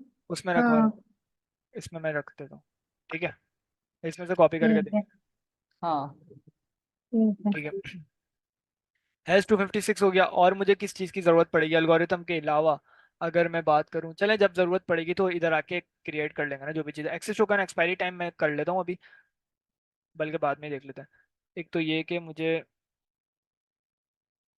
कहाँ पे थे ऑथ कंट्रोल सेटिंग्स के अंदर, क्योंकि हम वो काम कर रहे थे तो इधर से हम इसको ही मंगवा लेते हैं। क्या क्या चीज़ें मंगवानी है, सबसे पहले तो ये कि एक्सेस एक्सपायरी टाइम मंगवाना है, तो एक्सेस, और इसको ऐसे ही नाम दे देते हैं, expiry time is equal to और config डॉट गेट, या और उसका नाम क्या है वो हम देख लेंगे। ये एक्सेस का एक्सपायरी टाइम हो जाएगा, और इसी तरीके से हमारा नीचे हो जाएगा रिफ्रेश का। ठीक है, अब मुझे जब भी बुलाना होगा मैं सिर्फ इसको कॉल करूंगा और मेरी सारी चीज़ें परफॉर्म हो जाएंगी खुद ब खुद ना, ठीक है। अच्छा एक्सेस का एक्सपायरी टाइम हो गया। अब देखें एक्सपायरी टाइम जाहिर सी बात है मुझे, क्योंकि वो क्या बोलते हैं स्ट्रिंग में, ENV के अंदर जो भी चीज़ें स्टोर होती है ना वो स्ट्रिंग में होती हैं, तो मुझे उसको कन्वर्ट करना पड़ेगा इंटीजर में ना, तो मैं उसको इंटीजर में कन्वर्ट कर लेता हूँ, ठीक है। तो इधर आके सिर्फ मैंने क्या बोलते हैं एक तरीके से ये चीज़ परफॉर्म करी है। बाकी उसको टाइम में कन्वर्ट करने के लिए हमारे पास एक मॉडल होता है वो हम यूज़ करेंगे, ठीक है। अभी तक इसमें तो कोई मसला ही नहीं होगा। और सिक्योरिटी की को भी ले लेते हैं हम इधर से, इसको हम नाम दे देते हैं सैक की के नाम से ना, और इसको भी हम जाहिर सी बात है कॉन्फ़िग डॉट गेट करके लेना पड़ेगा, कॉन्फ़िग डॉट गेट, और इसका भी सिक्योरिटी की आ गया, ठीक है। सीक्रेट की हाँ, सिक्योरिटी की नहीं सीक्रेट की। अरे बिलाल भाई सीक्रेट की बना रहे हैं। जी भाई जी। ठीक है बिलाल एक, ये आपने सीक्रेट सीक्रेट की जो है वो आपने एक कांस्टेंट दे दी है। जी बिल्कुल, ठीक है। ये हमेशा ये इसको हम डायनेमिक नहीं कर सकते? डायनेमिक क्यों करेंगे, नहीं मैं पूछ रही हूँ। नहीं तो इसका पर्पस नहीं, इसका पर्पस नहीं है ना, इसका इसका पर्पस सिर्फ यही है, वन टाइम आपने जनरेट बेसिकली कराई और जैसे आप। जी। अगर किसी के हाथ लग गई तो वो तो ये इनक्रिप्ट कर सकता है ना। नहीं, इसीलिए तो एएनवी ENV तो में लगवाई है। एएनवी ऑपरेटिंग सिस्टम में होती है ना आपकी, ताकि किसी और के पास ना जा सके वो सारी, क्योंकि जितनी आपकी। जी। ठीक है चलिए, आगे करें फिर बाद में देख लेंगे इसको।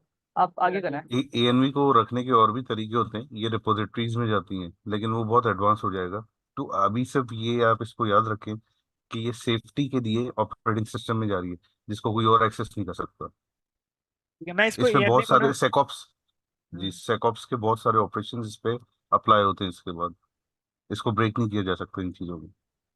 ठीक है। अच्छा मैं क्या बोलते हैं इधर ना एक ENV का बैकअप बना रहा हूँ, ताकि मैं उसके अंदर ना सिर्फ क्या बोलते हैं, जाहिर सी बात है अपने डेटाबेस का ये चीज़ें नहीं रखूंगा मैं, चीज़ें सीक्रेट की, लेकिन आपको सिर्फ कीज दे दूंगा ना कि यार ये चीज़ें आ सकती हैं, तो आप उसमें से देख के ना काम कर लिएगा, ठीक है। तो इधर मुझे जाहिर सी बात है दो तीन चीज़ें करनी पड़ेंगी। एक तो ये कि मैं डॉट ENV के थ्रू मैं डॉट गिट इग्नोर भी बना रहा था इधर, ठीक है। और इसके अंदर मैं डॉट ENV को अभी के लिए रख रहा हूँ, बाकी जो जनरेटर होगा ना पाइथन के लिए वो मैं डिफाइन कर दूंगा। अच्छा ENV का बैकअप है ये, तो इसको मैं रख देता हूँ डॉट ENV अंडरस्कोर बैकअप, बस, ठीक है। अच्छा ये हो गया हमारा ना, तो मैं खुद ही रख दूंगा उसके अंदर। अच्छा सबसे पहले तो ये कि हमने क्या बोलते हैं क्या काम रह गया हमारा के ENV के अंदर हमने ये भी रखवा दिया। एक्सेस एक्सपायरी टाइम भी रखवाना है, जाहिर सी बात है। वो कितना होगा एक्सेस का एक्सपायरी टाइम, अगर मैं कितना रखवाना चाह सकता हूँ, मैं क्या बोलता हूँ उसको, 30 मिनट्स या 60 मिनट्स भी कह सकता हूँ। आपने कहा था 1 घंटे का रख लेना, जैसे 60 मिनट्स। Let's say. हाँ, गो ठीक फॉर है। 60 मिनट्स। हम्म। और रिफ्रेश एक्सपायरी टाइम मैं उसका 10 डेज का रखूंगा ना, तो वो मेरा काम होगा, मुझे कैसे करना है ना। अभी ये समझिएगा, ये 10 डेज है और ये क्या बोलते हैं हमारे 60 मिनट्स है, ठीक है। अच्छा। अभी तो देखें, मेरे पास जो भी चीजें हो रही है ना वो बेसिकली इंटीजर की बेस पे हो रही है ना, ठीक है। अभी मेरे पास इधर से उठ के आएगा और वो इंटीजर में कन्वर्ट होकर मेरे पास इधर रख दिया जाएगा, ठीक है। अब जाहिर सी बात है, मुझे उसको टाइम में कन्वर्ट तो करना पड़ेगा ना, अदरवाइज कैसे हो पाएगा ना। तो मुझे या तो कोई ऐसा परफॉर्म करके कोई एक्सप्रेशन मैथमेटिकल में उसको लाइक डेज के सेकंड्स में कन्वर्ट करना मैं चाह रहा हूँ ना, ठीक है। तो इसमें करना बड़ा मुश्किल काम है ना, एक्सप्रेशन परफॉर्म करना मैथमेटिकल। उसको जाहिर सी बात है मुझे फिर डिवाइड करना पड़ेगा, डिवाइड डिवाइड डिवाइड करके ना काम होगा फिर मेरा ना। तो अभी ये काम नहीं करना ना, कर तो सकता हूँ उसकी बेस पे भी। लेकिन अभी हमारे पास कुछ मॉड्यूल्स है ना जो पाइथन में प्रोवाइड करता है। इस तरीके से एक मॉड्यूल है हमारा टाइम डेल्टा का ना, ठीक है। टाइम डेल्टा का के नाम से एक मॉड्यूल है जो बेसिकली क्या करता है, आप ना उसके अंदर सिर्फ आप उसको एक की बता दो कि यार मेरे जो भी चीज आ रही है ना आप उसको इसमें कन्वर्ट कर दो, तो वो डेज की बेस पे कन्वर्ट कर देता है और आपको सारे सेकंड्स प्रोवाइड कर देता है। जाहिर सी बात है सेकंड्स की बेस पे ही मुझे एक्सपायर करना होता है हर चीज को ना। तो इस वजह से मेरा क्या बोलते हैं, वो टाइम डेल्टा एक ऐसा मॉड्यूल है ना, अदरवाइज मुझे मैथमेटिकल एक्सप्रेशन परफॉर्म करना पड़ेगी, मल्टीप्लाई 60 और डिवाइड इस तरीके से ना, फिर क्या बोलते हैं जाके वो डेज में कन्वर्ट होगा ना। अभी जाहिर सी बात है 10 रखा हुआ है उधर, अब उसको क्या पता वो 10 डेज है या 10 आवर्स है या 10 मिनट्स है या 10 सेकेंड्स है, उसको तो नहीं पता ना मेरे एक्सपायरी टाइम को इधर। तो उसको मुझे एक्सपायर टाइम डेल्टा एक मॉड्यूल है जो पाइथन हमें प्रोवाइड करता है।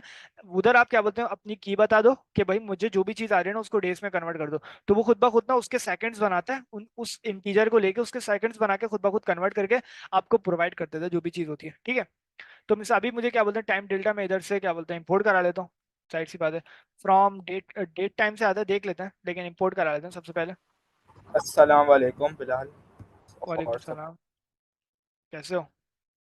टाइम डेल्टा, हाँ ठीक है। तो ये हमारे पास आ जाएगा, कैसे हो मत। ठीक, कंटिन्यू करो। टोकन का वो क्या कह रहे हो? तो आप इसको सबसे पहले तो जाहिर सी कुछ कह रहे हो? बोल रहा हूँ, टोकन का डेटा डाल रहे हो ना। हाँ अभी तो टाइम वाइम जनरेट करा था। ठीक है, अब टाइम डेल्टा मैंने आपको बताया कि ये की लेता है। अगर मैं इसको अभी ओवर करूँ ना तो क्या बोलते हैं एस मुझे प्रोवाइड करा है आवर्स, माइक्रो सेकंड्स, मिली सेकंड्स, मिनट्स, सेकंड्स, वीक्स, सब कुछ प्रोवाइड करा है। अभी मेरे जो एक्सेस टोकन एक्सपायरी टाइम है ना वो मैं मिनट्स की बेस पे कराऊंगा ना, 60 मिनट्स, ठीक है। तो मैं उसको देता हूँ मिनट्स, और फिर क्या बोलते हैं जो भी मेरे पास वैल्यू आएगी ना, अब जाहिर सी बात है मैंने आपको बताया स्ट्रिंग में होती है ENV के अंदर। सबसे पहले मैंने उसको इंटीजर में कन्वर्ट करा, उसके बाद अपने मिनट्स को यानी टाइम डेल्टा को प्रोवाइड कर दिया। अब वो खुद ब खुद ना इस पूरे अपने एक्सप्रेशन परफॉर्म करके उसको सेकंड्स में कन्वर्ट करके इधर रख देगा, एक्सेस टोकन एक्सपायरी टाइम के अंदर रख देगा। आप मैं प्रिंट करा के भी चेक करा दूंगा कि कितने सेकंड्स बन रहे हैं क्या बोलते हैं 60 मिनट्स के अंदर ना, ठीक है। 30 मिनट्स के अंदर जितने बनते हैं उससे क्या बोलते हैं डबल बनते हैं, जाहिर सी बात है। तो इसको भी मैं ऐसे ही कर लेता हूँ, तो टाइम डेल्टा को मैं इधर भी बुलवा लेता हूँ, ठीक है। और इसको क्या बोलते हैं, अब जाहिर सी बात है ये मुझे दो एक ही दफा करना है ना, इधर ही काम करना है, तो मुझे इसको कोई फंक्शन में रखने की जरूरत नहीं पड़ रही ना। तो इसीलिए मैं अभी सर सीधा सीधा काम कर रहा हूँ ना उधर, ठीक है। तो इधर ये सारा परफॉर्म होके मेरा पूरा टाइम ना इधर होके एक्सेस टोकन और एक्सेस एक्सपायरी में और रिफ्रेश एक्सपायरी में रख दिया जाएगा, ठीक है। सेटिंग्स का मेरा ये काम हो गया, ठीक है। अदरवाइज मैं क्या कर सकता हूँ इसके अलावा और फंक्शनलिटी, ठीक है। अभी तक तो मुझे इसकी जरूरत है ना, ये मैंने काम कर लिया। अब मेरे मेरे सारे सेकंड्स कन्वर्ट होके इसके अंदर रख दिए गए। अब जब मैं क्या बोलते हैं इसको कॉल करूंगा तो मेरे सेकंड्स मेरे पास आ जाएंगे, ठीक है। अब आगे का काम करते हैं, ऑथेंटिकेशन के अंदर हम मौजूद हैं अभी, ठीक है। JWT का मैंने आपको बताया था, सबसे पहले मैं इसको डेटा प्रोवाइड कर दूंगा। अच्छा, डेटा डेटा जब प्रोवाइड कर रहा होता है ना, अभी इनकोड कर रहा हूँ ना मैं। अब मुझे डेटा के अंदर ना दो दो चीजें प्रोवाइड करनी होती है, एक तो ये कि मुझे डेटा प्रोवाइड करना होता है कि मुझे किस डेटा को इनकोड करना है, ठीक है। और दूसरा जो मुझे चीज प्रोवाइड करनी होती है वो मुझे एक्सपायरी टाइम प्रोवाइड करना होता है ना, ठीक है। अब मैं उस डेटा के अंदर ही ना उसको अपडेट करता हूँ और उसके अंदर मैं एक्सपायरी टाइम डालता हूँ। जैसे मिसाल के तौर पे मेरा डेटा ना इस तरीके से आएगा, उसके अंदर मिसाल के तौर पे एक ईमेल होगा, ठीक है, समथिंग कुछ भी हो सकता है, ठीक है, ईमेल, ठीक है। ये कुछ मेरी ईमेल है ना, ठीक है। अब मुझे क्या करना है, मुझे इस ईमेल के अंदर क्या करना है, मुझे एक्सपायरी टाइम भी ऐड करना है। तो मैं क्या करूंगा, मैं सीधा इधर आऊंगा, मैं इसको बोलूंगा कि यार एक्सपायरी टाइम करके इसको ऐसे वो प्रोवाइड कर दूंगा, ठीक है। और उसके अंदर मैं इसको कह दूंगा कि यार मेरा जो एक्सपायरी टाइम है ना वो जो मुझे यूजर प्रोवाइड करेगा ना एक्सपायरी टाइम, इधर इसको डायनेमिकली साइड से मैंने बनाया हुआ है, तो वो क्या बोलते हैं ऐसा ऐड हो जाएगा ना। तो मुझे अब देखें डेटा के अंदर क्या चीज ऐड होगी, अगर मैं इसको करूं अभी, डेटा के अंदर जो चीज आ रही होगी ना वो ये आ रही होगी, ठीक है। डेटा के अंदर मेरे पास ईमेल और पासवर्ड, ईमेल और नेम मुझे प्रोवाइड करेगा, इस डेटा को मुझे इनकोड कराना है, ठीक है। तो उस डेटा के अंदर मुझे क्या करना है, एक और चीज ऐड करनी है जो मैंने अभी आपको बताया, एक्सपायरी टाइम, ठीक है। तो अब मेरे पास क्या तरीका है, मैं कैसे कर सकता हूँ, बहुत सारे तरीके हैं। मैं डेटा को ओवरराइड करके उसके अंदर ये चीज ऐड कर दूं, या मैं उसको किसी और वेरिएबल के अंदर स्टोर करा के काम कर सकता हूँ। बहुत सारे तरीके हैं, बहुत सारे तरीकों से हम कर सकते हैं। या मैं डेटा को, एक अपडेट का मेथड होता है, अगर मैं इसकी टाइप डिक्शनरी दे दूं ना मिसाल के तौर पे, अगर मैं इसकी टाइप डिक दे दूं, ठीक है, तो वो क्या करेगा, मैं अभी दिखाता हूँ आपको ना, डेटा डॉट अपडेट करके एक मेथड होता है, तो उस तरीके से भी हम कर सकते हैं काम ना।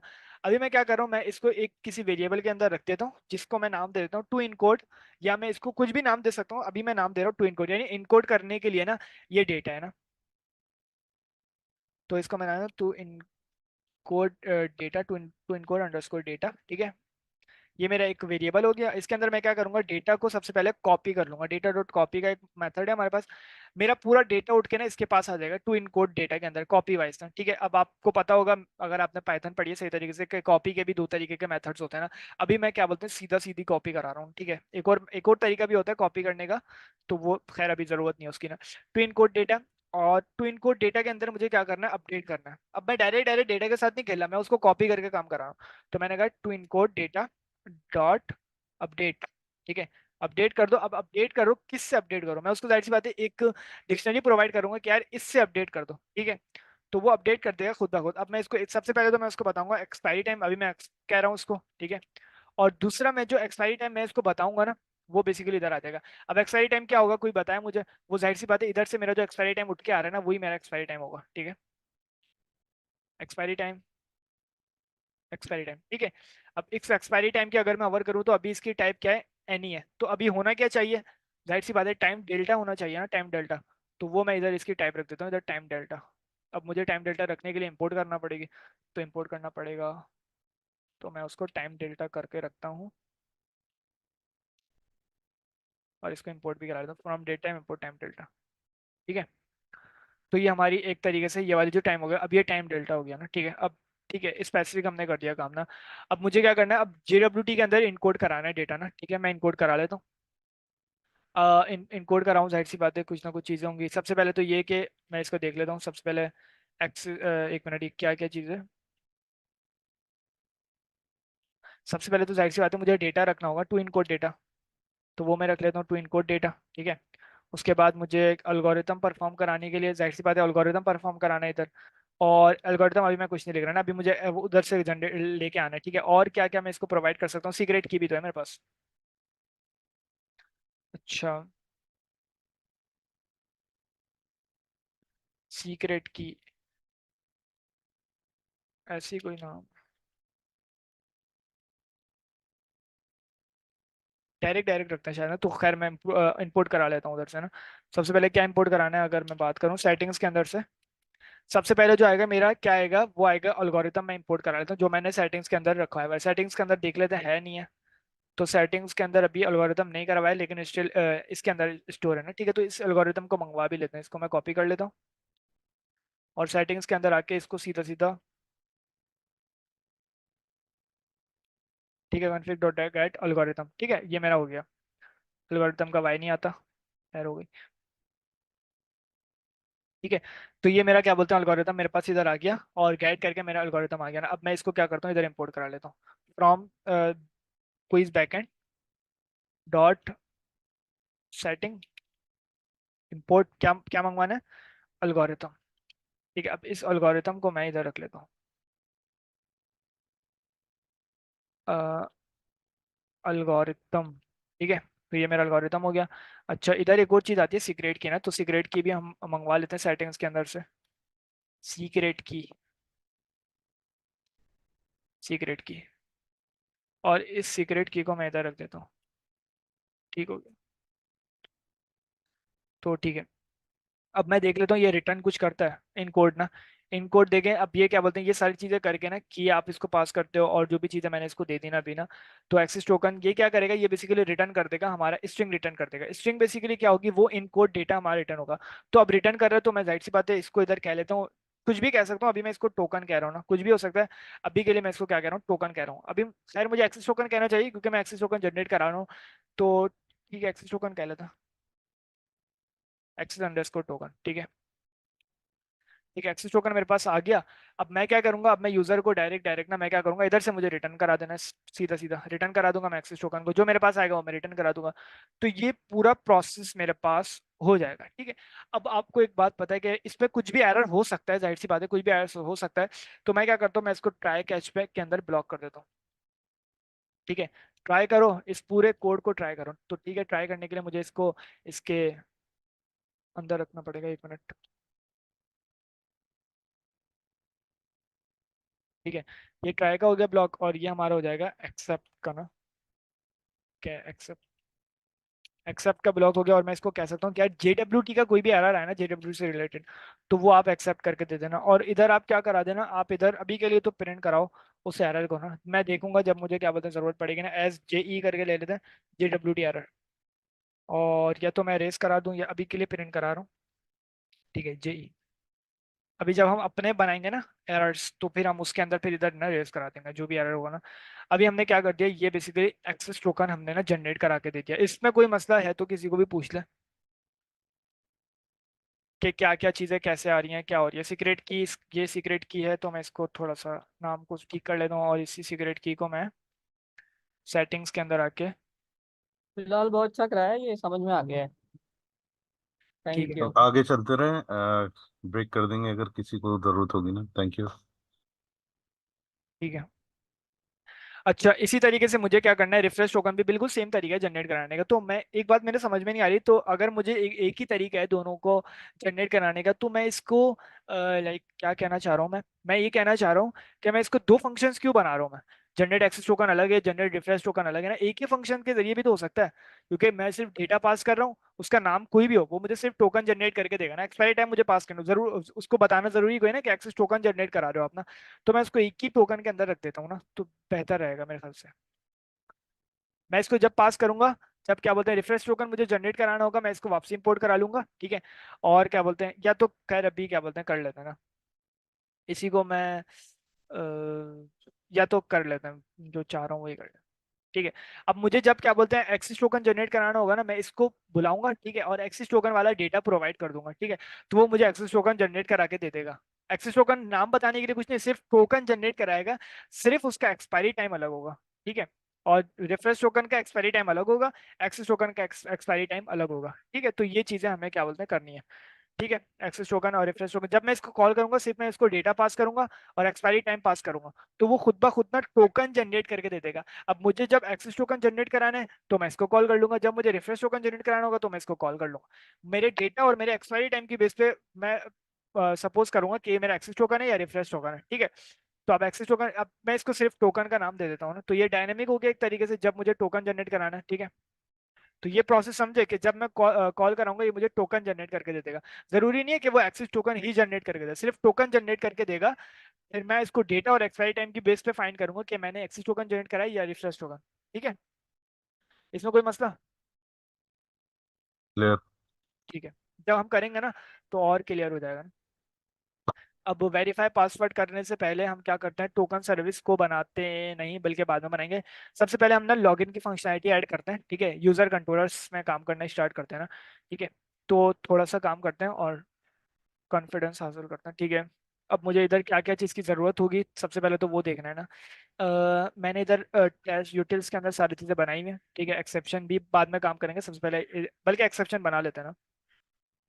एक्सेप्शन बेसिकली क्या काम करेंगे, आप मिसाल के तौर पे जैसे आपने देखा होगा कि मैं HTTP एक्सेप्शन प्रोवाइड करता था ना, जैसे जो फास्ट पे मुझे एक्सेप्शन देने के लिए ना, अगर HTTP एक्सेप्शन हो तो मैं HTTP एक्सेप्शन करता था, या कोई भी एरर रेस कराने के लिए मैं एक्सेप्शन देता था ना उसको, कि यार ये वाली एक्सेप्शन मैं रेस कराना चाह रहा हूँ, ठीक है।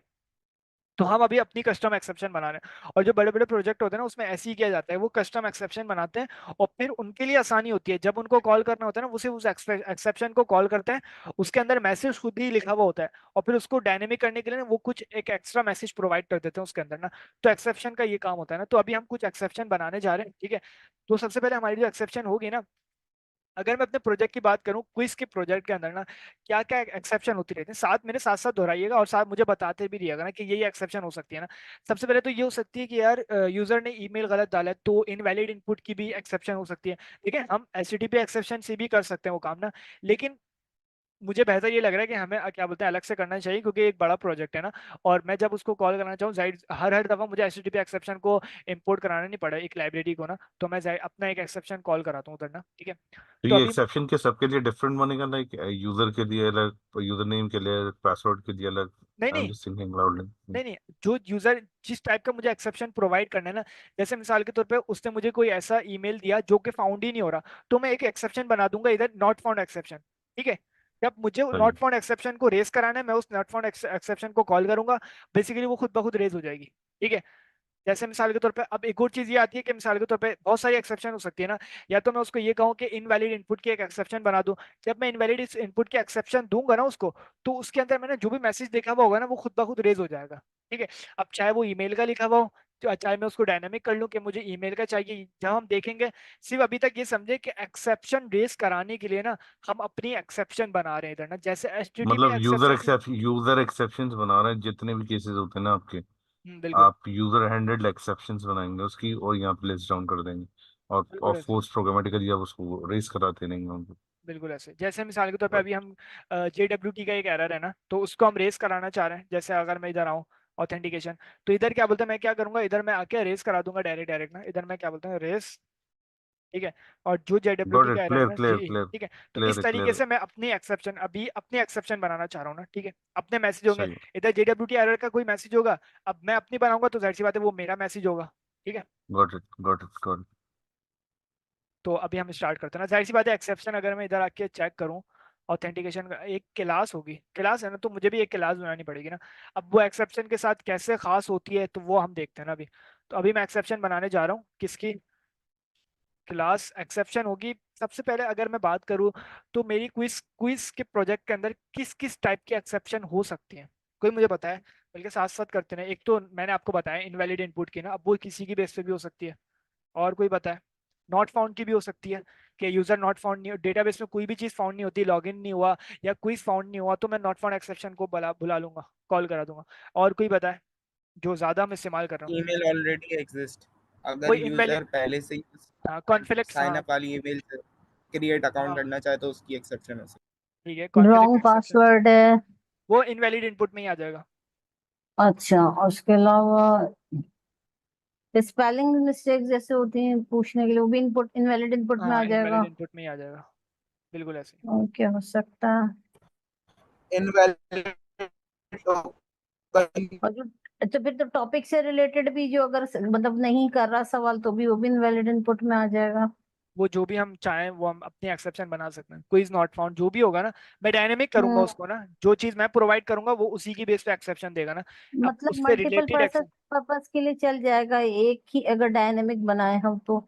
हाँ बिल्कुल ऐसे वो हम देखेंगे कैसे क्या करना है, लेकिन एक कैटेगरी वाइज रखेंगे ना, कि अगर नॉट फाउंड की एक्सेप्शन है ना, तो वो नॉट फाउंड के एक्सेप्शन को ही कॉल करूंगा मैं ना। अगर मिसाल के तौर पे इनवैलिड इनपुट की एक्सेप्शन है, मिसाल के तौर पे यूजर ने ईमेल गलत लिखा है ना, तो वो इनवैलिड इनपुट की एक्सेप्शन को ही मैं रेज कराऊंगा। ठीक है, जैसे मैंने दिखाया था, अगर मैं लॉगिन कर रहा था मैं अपने क्या बोलते हैं क्विज प्रोजेक्ट के अंदर ना, तो उसने ऊपर दिखा था कि email not found, email input correct, आपने क्या बोलते हैं गलत ईमेल रखा है। ठीक है, तो वो एक इनवैलिड इनपुट की एक्सेप्शन थी। अब नॉट फाउंड मिसाल के तौर पे साइन अप करते हुए, लॉगिन करते हुए कोई ऐसा वो देता हूँ मैं, मिसाल के तौर पे लॉगिन हुआ ही गलत हुआ ना, तो वो नॉट फाउंड एक्सेप्शन। या क्विज अगर फाउंड नहीं हुआ, जिसकी बेस पे कैटेगरी फाउंड नहीं हुई कुछ भी है, तो वो नॉट फाउंड एक्सेप्शन हो जाएगी। तो इस तरीके से हम कैटेगरी वाइज एक डिवाइड कर देंगे हम एक्सेप्शंस को ना, कि मुझे अगर इसकी बेस पे एक्सेप्शन कॉल करनी है तो मैं इसको कॉल कर लूंगा। ठीक है, अभी तक हमने जो अभी तक हमारे काम आई है, एक तो कॉन्फ़िग एक्सेप्शन हो गई, कि मिसाल के तौर पे साइन अप कर रहा है यूजर ना, तो बहुत दफा इसको यूज कर सकते हैं हम, लेकिन मिसाल के तौर पे साइन अप कर रहा है यूजर और वो एक ईमेल लिखता है ना। ठीक है, अब ईमेल लिख रहा है और वो डेटाबेस में पहले से मौजूद है, तो मैं कॉन्फ़िग एक्सेप्शन को कॉल करूंगा कि यार ये वाली जो ईमेल है ना ये ऑलरेडी एग्जिस्ट है, आप किसी और अनदर ईमेल या जो भी मैं कुछ रखवाना चाहूँ ना उसको। ठीक है, अच्छा सबसे पहले तो हमें क्या याद आया, invalid input exception, invalid input exception. ठीक है, इनवैलिड इनपुट एक्सेप्शन ये इसका नाम है। अभी मैं इसको कॉल करा रहा हूँ क्लास को, और क्या बोलते हैं इसका काम मैं इधर करूंगा। ठीक है, जो भी होगा हम देखेंगे ना। अच्छा, अब इस क्लास को मुझे क्या करना है, मुझे इस क्लास को लाइक एक्सेप्शन की बेस पे रेस कराना है ना, क्योंकि अब क्लास तो हो सकता है मैं जितनी बना लूं, मैं उसको एक्सेप्शन की बेस पे कैसे रेस करा सकता हूँ। उसके लिए ना हमें पाइथन ना एक प्रोवाइड करता है, एक और क्लास प्रोवाइड करता है जिसका नाम है एक्सेप्शन। आप उस एक्सेप्शन को किसी भी क्लास के अंदर डाल दो ना, तो वो जो आपकी जो एक्सेप्शन जो आप लिखने जा रहे होगे ना, बेसिकली वो इनहेरिट हो जाएगी अपनी एक्सेप्शन के साथ। मैं एक और दफा बताता हूँ। एक्सेप्शन मेरी क्लास है, ठीक है, जो मुझे पाइथन प्रोवाइड करता है, ठीक है। अब मेरा जो ये वाला जो इनवैलिड इनपुट एक्सेप्शन है ना, ये खुद ब खुद बेसिकली ना, अब मैं जब रेस करूंगा ना, तो ये एक्सेप्शन प्रोवाइड करने लगेगा ना। अब जो एक्सेप्शन मैं चाहूंगा वो मैं इसको रेस कर सकता हूँ, मैं इसलिए मैंने इसको क्या किया, एक्सेप्शन मैंने इधर प्रोवाइड करा है। ये एज अ एक्सेप्शन मेरी क्लास यूज होगी, ठीक है, एज एन एक्सेप्शन। बस ये इसका एक पर्पस है, जो मैं कोड लिखूंगा अभी लिखूंगा। ये यहाँ तक समझ में आ गया कि ये एक्सेप्शन के तौर पे मेरी ये क्लास इस्तेमाल होगी ना, ठीक है। बताएं। क्लियर है ये? ठीक है। हाँ और क्लियर है। और अच्छा, अब और भी हमने देखा था, और कौन सी नॉट फाउंड की एक्सेप्शन होगी, नॉट फाउंड एक्सेप्शन। अरे यार मैं अपने टैब 9 को बंद करूँ।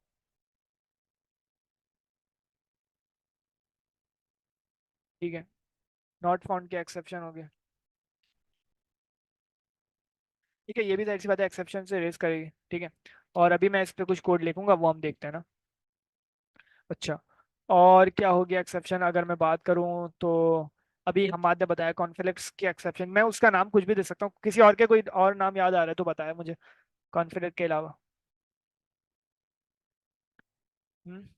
आ रहे कोई याद? Email exist, email exist. जरूरी नहीं है ईमेल की एग्जिस्ट पे ही होना, वो तो किसी भी बेस पे हो सकता है। अगर मैं किसी भी बेस पे कराना, एक ऐसा नाम प्रोवाइड करो कि मैं उसको हर जगह यूज कर सकता हूँ, फिर ईमेल तो ये होगा ना कि सिर्फ ईमेल की बेस पे ही काम होगा। वेरीफाई एग्जिस्टेंस, वेरीफाई एग्जिस्ट कर दें उसको कैमल केस वेरीफाई, में। Verify exist. वेरीफाई एग्जिस्ट चलें, और किसी के कोई नाम याद आ रहा input exist, input exist. Invalid इन कंटेंट, इनपुट तो सिर्फ इनवैलिड मतलब कंटेंट हो सकता है। है? इनवैलिड कंटेंट फिर इनपुट में ही आएगा ना, इनवैलिड इनपुट एक्सेप्शन। हाँ कॉन्फ्लिक्ट भी invalid सही तो है, और क्या देखें बोलते वो हैं, वेरीफाई एक्सेप्शन। वेरीफाई, वेरीफाई से ये होगा कि आप जनरिकली उसको एक्सेप्ट उसको यानी नेम कर रहे हैं। अब आप उसको कहीं भी यूज कर सकते हैं, ओवर टू यू, मतलब जैसा चाहे अभी कोई भी नाम ले लें अपने पसंद से और प्रोसीड करें। ठीक है, कॉन्फ्लिक्ट ही ले लेते हैं, मेरे ज्यादा समझ में आ रहा है। कॉन्सेप्ट सही है, ले लें। ठीक है ना, कॉन्फ्लिक्ट्स एक्सेप्शन, ठीक है, स्पेलिंग ठीक लग रही है। अच्छा, इसको जाहिर सी बात है मुझे एक्सेप्शन से रेस वो कराना होगा, इनहेरिट। तो मेरी अभी तक मैंने ये तीन रखवाई है ना, कॉन्फ्लिक्ट एक्सेप्शन, और क्या बोलते हैं मेरी, क्या बोलते हैं, एक हमारी ये हो गई, और एक हमारी नॉट फाउंड एक्सेप्शन हो गई, और एक हमारी इनवैलिड इनपुट हो गई। अब देखते हैं कि इसको मैं कैसे यूज कर सकता हूँ, क्या ऐसा तरीका होता है जो क्या बोलते हैं बेसिकली इसको एक्सेप्शन की बेस पे बनाना है ना मुझे। अब देखें, अगर आपको पाइथन पढ़ी होगी और क्लासेस तक अगर आप पहुंचे होंगे ना, तो आपको पता होगा, बल्कि मैं सवाल कर लेता हूँ ना कि अब जब मैं क्लास को कॉल कराता हूँ तो क्या चीज कॉल होती है। कोई, मैं खुद कर लेता हूँ किसी से। चलें कोई भी बता दे। जब मैं क्लास को कॉल कराता हूँ तो ऐसी कौन सी चीज होती है जो कॉल होती है? क्या कह रही है? कंस्ट्रक्टर। बिल्कुल ऐसी है, कंस्ट्रक्टर, ठीक है। तो मुझे अब क्या बोलते हैं, जाहिर सी बात है, जब मिसाल के तौर पर मैं JWT एरर को कॉल कराता हूँ ना, जैसे मिसाल के तौर पर मैंने क्या करा, HTTP एक्सेप्शन को कॉल कराया ना, HTTP एक्सेप्शन, ठीक है, जो मेरी एक्सेप्शन की वो बनी हुई है ना, ठीक है। अब मैं इसको कॉल कराता हूँ, इसके अंदर मैसेज वैसेज जो मैं पास करता हूँ ना, तो ये जब कॉल होती है तो बेसिकली उसका कंस्ट्रक्टर कॉल होता है, जो HTTP एक्सेप्शन के अंदर जो कंस्ट्रक्टर होता है ना। बस एक बात, अब एक ही आसान है, क्या बोलते हैं, इसका कंस्ट्रक्टर कॉल होगा जब मैं इस क्लास को कॉल करूंगा, उस कंस्ट्रक्टर को मुझे खुद बनाना पड़ेगा ना, ठीक है। कंस्ट्रक्टर बनाने के लिए हमने पढ़ा था कि एक होता है इनिशियलाइजर के तौर पे ना, इनिट इनिट करके हम प्रोवाइड करते हैं। ये बेसिकली क्या होता है, जब मेरी ये क्लास कॉल होगी ना, इनवैलिड इनपुट एक्सेप्शन, तो खुद ब खुद ना ये वाला फंक्शन कॉल हो जाएगा, ठीक है। इस फंक्शन का नाम क्या है, इस फंक्शन को हम इनिशियलाइजर भी कहते हैं, इस फंक्शन को हम कंस्ट्रक्टर भी कहते हैं, ठीक है। तो बस ये समझिएगा, जब ये क्लास कॉल होगी ये इनवैलिड इनपुट एक्सेप्शन कॉल हो जाएगा, ठीक है। अब मैं पाइथन में तो जाऊंगा नहीं, जाहिर सी बात है। तो अब मैं इसको सब में बुलाता हूँ। सही, अब मुझे क्या बोलते हैं, एक वेरिएबल बनाना है, इस क्लास की बेस पे ना एक वेरिएबल बनाना है, ठीक है, जो मेरे इस क्लास के सॉरी मेरे इस इनिशियलाइजर के साथ खास होना। तो इधर मुझे एक मिलता है सेल्फ डॉट करके मिलता है ना, सेल्फ करके एक वो मिलता है। वो बेसिकली क्या करता है, आपको अगर उस इनिशियलाइजर के वेरिएबल्स बनाने ना, जैसे मिसाल के तौर पे कुछ वेरिएबल्स ऐसे होते हैं जो इस क्लास के साथ खास होते हैं, कुछ वेरिएबल्स ऐसे होते हैं जो इस इनिशियलाइजर के साथ खास होते हैं। जब हम इनिशियलाइजर को कॉल करते हैं, मैं चाह रहा हूँ मैं ना कुछ वेरिएबल को डिफाइन करना चाहूँ, तो उसकी पावर मुझे ना सेल्फ के अंदर मिलती है। मैं जैसे ही सेल्फ करता हूँ ना, तो इसका मतलब ये कि मेरे अब जितने भी वेरिएबल्स होंगे ना, सेल्फ डॉट, अब मैं जो भी फाइंड क्या बोलते हैं इसको प्रोवाइड करूंगा ना, तो वो बेसिकली मेरे इस इनिशियलाइजर का वेरिएबल होगा ना। अभी मैं एक वेरिएबल बनाने जा रहा हूँ, नाम कुछ भी हो सकता है। इनवैलिड इनपुट एक्सेप्शन के अंदर अगर मैं इनिशियलाइजर के अंदर कोई वेरिएबल बनाना चाह रहा हूँ ना, तो मैं उसका नाम देता हूँ, या मैं अभी इसको भी खत्म करता हूँ। मैं आसानी के लिए चले मैं बना देता हूँ ना, अभी बाद में देखते हैं ना इसका क्या यूज केस है ना। इनवैलिड इनपुट कह लेता हूँ, इनवैलिड अंडरस्कोर इनपुट, ठीक है। और इसको मैं अभी के लिए ना इसको स्टैटिक रखता हूँ, डायनेमिक भी मुझे रखना है, जाहिर सी बात है, मैं अभी इसके लिए इसको स्टैटिक करता हूँ, ठीक है। नॉट फाउंड एक्सेप्शन को भी मैं ऐसे ही बनाऊंगा, तो मैं इसी को क्या बोलते हैं इसको कॉपी पेस्ट कर लेता हूँ, ठीक है। इसको भी मैं जाहिर सी बात है ऐसे ही बनाऊंगा, तो इधर में मैं इसको कॉपी पेस्ट कर लेता हूँ, ठीक है।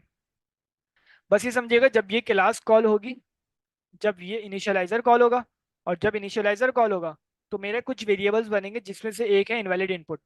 इधर मैं इस इनवैलिड इनपुट जो बना रहा हूँ ना, वो बेसिकली इस इनिशियलाइजर के साथ खास है, ठीक है। और जो इनवैलिड इनपुट है ना, इधर जो मैं बनाऊंगा वेरिएबल ना, अब जाहिर सी बात है इधर इनवैलिड इनपुट तो नहीं होगा, तो मैं इधर क्या लेता हूँ, नॉट फाउंड करके एक ले लेता हूँ, नॉट अंडरस्कोर फाउंड, ठीक है। जब मेरा क्या बोलते हैं इनिशियलाइजर कॉल होगा, तो मेरा इस ये वेरिएबल कॉल हो जाएगा, और जब मेरा क्या बोलते हैं कॉन्फ्लिक्ट का वो कॉल होगा, तो मेरा ये वाला वेरिएबल कॉल हो जाएगा। तो मैं इसका क्या नाम दे देता हूँ, इसका मैं नाम दे देता हूँ कॉन्फ्लिक्ट इनपुट, ठीक है। कॉन्फ्लिक्ट इनपुट मेरा कॉल हो जाएगा ना इनिशियलाइजर के तौर पे, ठीक है। इसमें तो कोई मसला नहीं होगा इस सेल्फ डॉट के उसमें कि क्या है ये। नहीं, नो प्रॉब्लम, ठीक है, समझ में आ रही, रिकॉल हो। ठीक है, ठीक है। हाँ, पहले हमने करा हुआ ये सब कुछ, तो रिकॉल ही हो रहा है। अच्छा, अब मुझे क्या करना है, मैं चाह रहा हूँ कि यार अभी ठीक है, अभी इसको ऐसे ही रखते हैं, और मैं इसके अंदर एक एक मैसेज प्रोवाइड कर देता हूँ। मिसाल के तौर पे अभी मैं इसको इनवैलिड इनपुट कहूंगा ना, तो मैं अभी इसको ईमेल कर रहा हूँ, ठीक है। ईमेल अभी कर रहा हूँ, अब मैं देखता हूँ इसको डायनेमिक कैसे कर सकते हैं ना हम। और नॉट फाउंड के लिए मैं इसको कर देता हूँ, क्विज कर देता हूँ, ठीक है, क्विज नॉट फाउंड, या यूजर नॉट फाउंड कर लेता हूँ अभी के लिए ना। अभी हम देखेंगे कैसे हम इसको कर सकते हैं। और कॉन्फ्लिक्ट एक्सेप्शन मैं इसको कह देता हूँ यूजर, कह देता हूँ यूजर ऑलरेडी एग्जिस्ट है ना इस नाम का, जो भी होगा खैर कह सकता हूँ, ठीक है। अच्छा, ये मैंने एक्सेप्शन तो अभी बना दिया, अब इस एक्सेप्शन को एक कॉल काम करके, करो, उसको ना क्विज कर दो ऊपर वाली को, तो फिर दोनों अलग अलग हो जाएंगे। ठीक है, ठीक है। अच्छा, अब इस एक्सेप्शन को बेसिकली मुझे खास करना है अपने क्या बोलते हैं, मैं कॉल कर सकूं इसको, एक तरीके से मैं कॉल कर सकूं इसको अपने एक्सेप्शन के तौर पे कॉल कर सकूं ना। अभी मैं अगर इसको कॉल करूंगा तो अभी मेरा कोई भी फायदा नहीं देगा ना, सिर्फ ये क्लास के इनिशियलाइजर को कॉल कर देगा। और जाहिर सी बात है, इस पर मैं अभी कोई चीज़ ऐसी प्रोवाइड नहीं कर रहा है जो मेरे एरर्स को बदल दे और मेरे कोड को बदल दे ना। तो वो मुझे करने के लिए ना, मुझे बाकायदा फास्ट एक प्रोवाइड करती है एक्सेप्शन हैंडलर ना। तो आप उसको जब कॉल करते हो, उसको आप क्या बोलते हैं बेसिकली ना, कुछ चीज़ें प्रोवाइड करते हो, हम देखते हैं वो कैसे करते हैं ना। अभी आप एक बार बस याद रखिए कि मैंने ना अभी क्लासेस बना दी, 3 क्लासेस बना दी, एक्सेप्शन की क्लासेस ना, ठीक है। जब मैं इसको कॉल करूंगा, तो अब हम देखते हैं क्या चीज असल में क्या चीज होगी और क्या काम होगा, तो वो हम देखते हैं ना। अभी मैं सीधा सीधा कोड करता हूँ, जब हमें काम होगा तो हम वो देख लेंगे ना, ठीक है। एक्सेप्शन इसीलिए मैं अभी करा रहा हूँ ताकि हमारे जो आगे काम है ना वो आसान हो जाए। तो जिस तरीके से हमें क्या बोलते हैं गेट के राउट बनाने के लिए हमें फास्ट एपीआई गेट के मेथड प्रोवाइड करती है ना, इसी तरीके से ना वो हमें एक्सेप्शन हैंडलर्स ना, हैंडलर या हैंडलर्स वो हमें प्रोवाइड करती है, ठीक है। अभी एक हैंडलर है, तो मैंने एक हैंडलर को कॉल करा। अब मैं इसके अंदर बताऊंगा कि यार कौन सी मेरी क्लास है जिसको मैंने एक्सेप्शन के तौर पे लेना है, ठीक है। तो अब यानी मुझे एक्सेप्शन का, ये एक्सेप्शन का डेकोरेटर बन गया, बिल्कुल राइट? ऐसे ही, बिल्कुल ऐसे ही। अब मुझे उस क्लास को इसको बताना है ना, तो मुझे क्लास को बताने के लिए मैं क्या करूंगा, मैं एक ऐसा करता हूँ यूटिलिटीज के अंदर ना, मैं क्लास को कॉल कर देता हूँ, ठीक है, फ्रॉम और क्या बोलते हैं एक्सेप्शन इंपोर्ट, और क्या बोलते हैं हमारी कॉन्फ्लिक्ट एक्सेप्शन, और इनवैलिड इनपुट एक्सेप्शन, और नॉट फाउंड एक्सेप्शन। इसको एक काम और कर लेते हैं, इसको एक एक उसमें रख लेते हैं, ठीक है। अच्छा, ये तो हो गया, क्या हुआ इसको,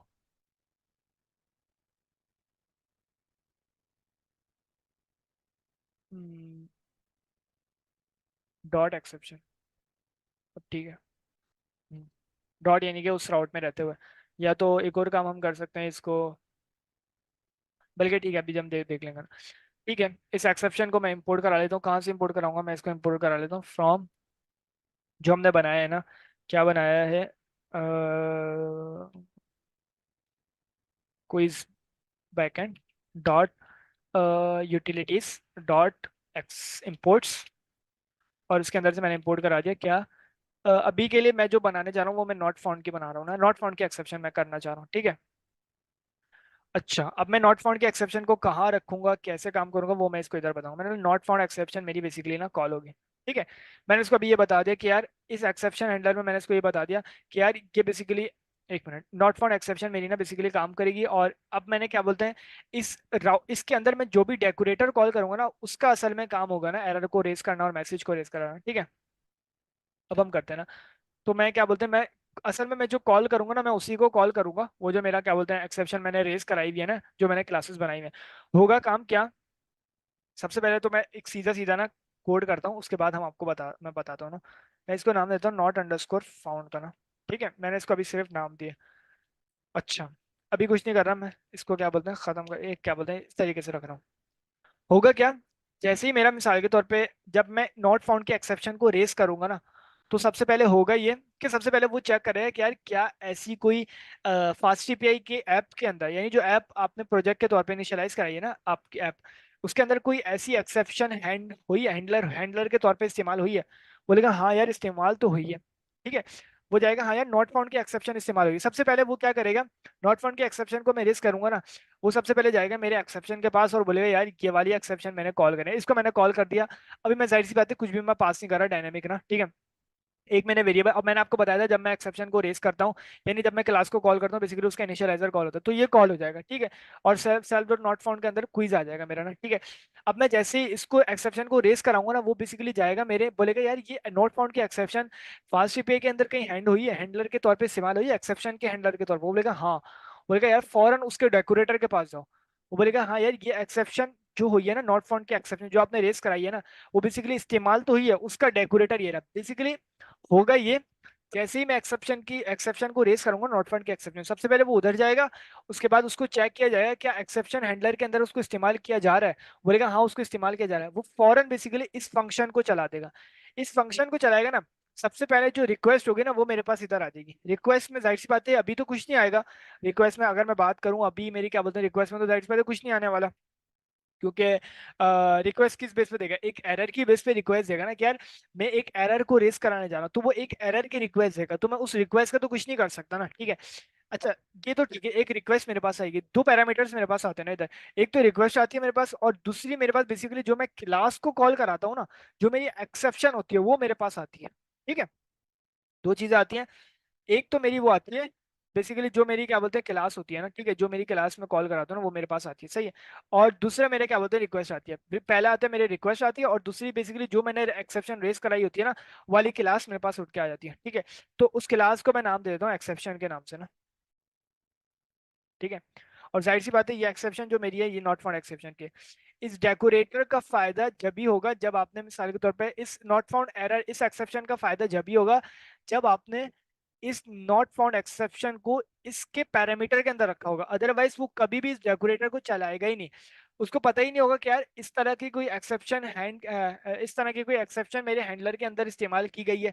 अगर इस्तेमाल ही नहीं की गई, यानी रखा ही नहीं किया उस तरह की एक्सेप्शन को, तो वो कभी भी डेकोरेटर को कॉल नहीं करेगा। और अगर आपकी डेकोरेटर कॉल नहीं होगा तो आपका मैसेज ही नहीं प्रोवाइड होगा, तो आपका कोई काम नहीं होगा, सिर्फ एरर रेज हो जाएगा। और जो आप मैसेज शो कराना चाह रहे हो, जो आप रिटर्न कराना चाह रहे हो ना, वो आपका कभी भी नहीं चलेगा ना, ठीक है। तो ये आपका काम है असल ना, एरर रेस तो हो जाएगा, ठीक है, लेकिन असल में जो आपका मकसद था ना कि आपको यूजर को मैसेज शो कराना था, उसको कोड शो कराना था, तो वो आपका नहीं हो पाएगा ना, ठीक है। तो ठीक है, नॉट फाउंड एक्सेप्शन मेरे पास इधर आ जाएगी। अब इस एक्सेप्शन के अंदर बेसिकली मेरे पास क्या आ रहा होगा, वो जो मैंने क्या बोलते हैं क्या आ रहा होगा मेरे पास, इस एक्सेप्शन के अंदर बेसिकली जो मेरा इनिशियलाइजर था ना, कंस्ट्रक्टर जो था, वो मेरे पास आ रहा होगा ना एक्सेप्शन, इस एक्सेप्शन के अंदर, ठीक है, नॉट फाउंड एक्सेप्शन, ठीक है। अब ठीक है, मैं क्या करता हूँ, सबसे पहले तो एक काम करता हूँ इधर मैं, अब मुझे क्या बोलते हैं रिस्पॉन्स भेजना है ना उसको। अब रिस्पॉन्स, जाहिर सी बात है मैं इसको ऐसे तो करके नहीं भेज सकता ना कि मैं उसको एक डिक्शनरी बना के मैं उसको सीधे सीधे रिस्पॉन्स भेज दूं कि यार मेरे पास क्या बोलते हैं डिक्शनरी चलेगी। अब जाहिर सी बात है कोई एरर रेस कराना होगा ना, कोई कोड शो कराना होगा।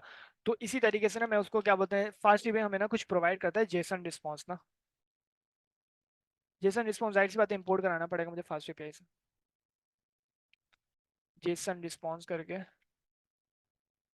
फास्ट एपीआई डॉट, एक मिनट देख लेता हूँ।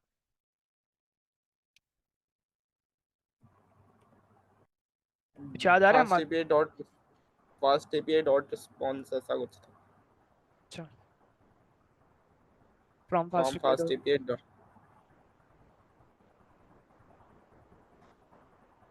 Response, response responses. Import Jason response. ठीक है। और एक और चीज़ भी ये है कि मुझे एक और चीज़ मंगवानी है इधर से ना, from fast API dot request.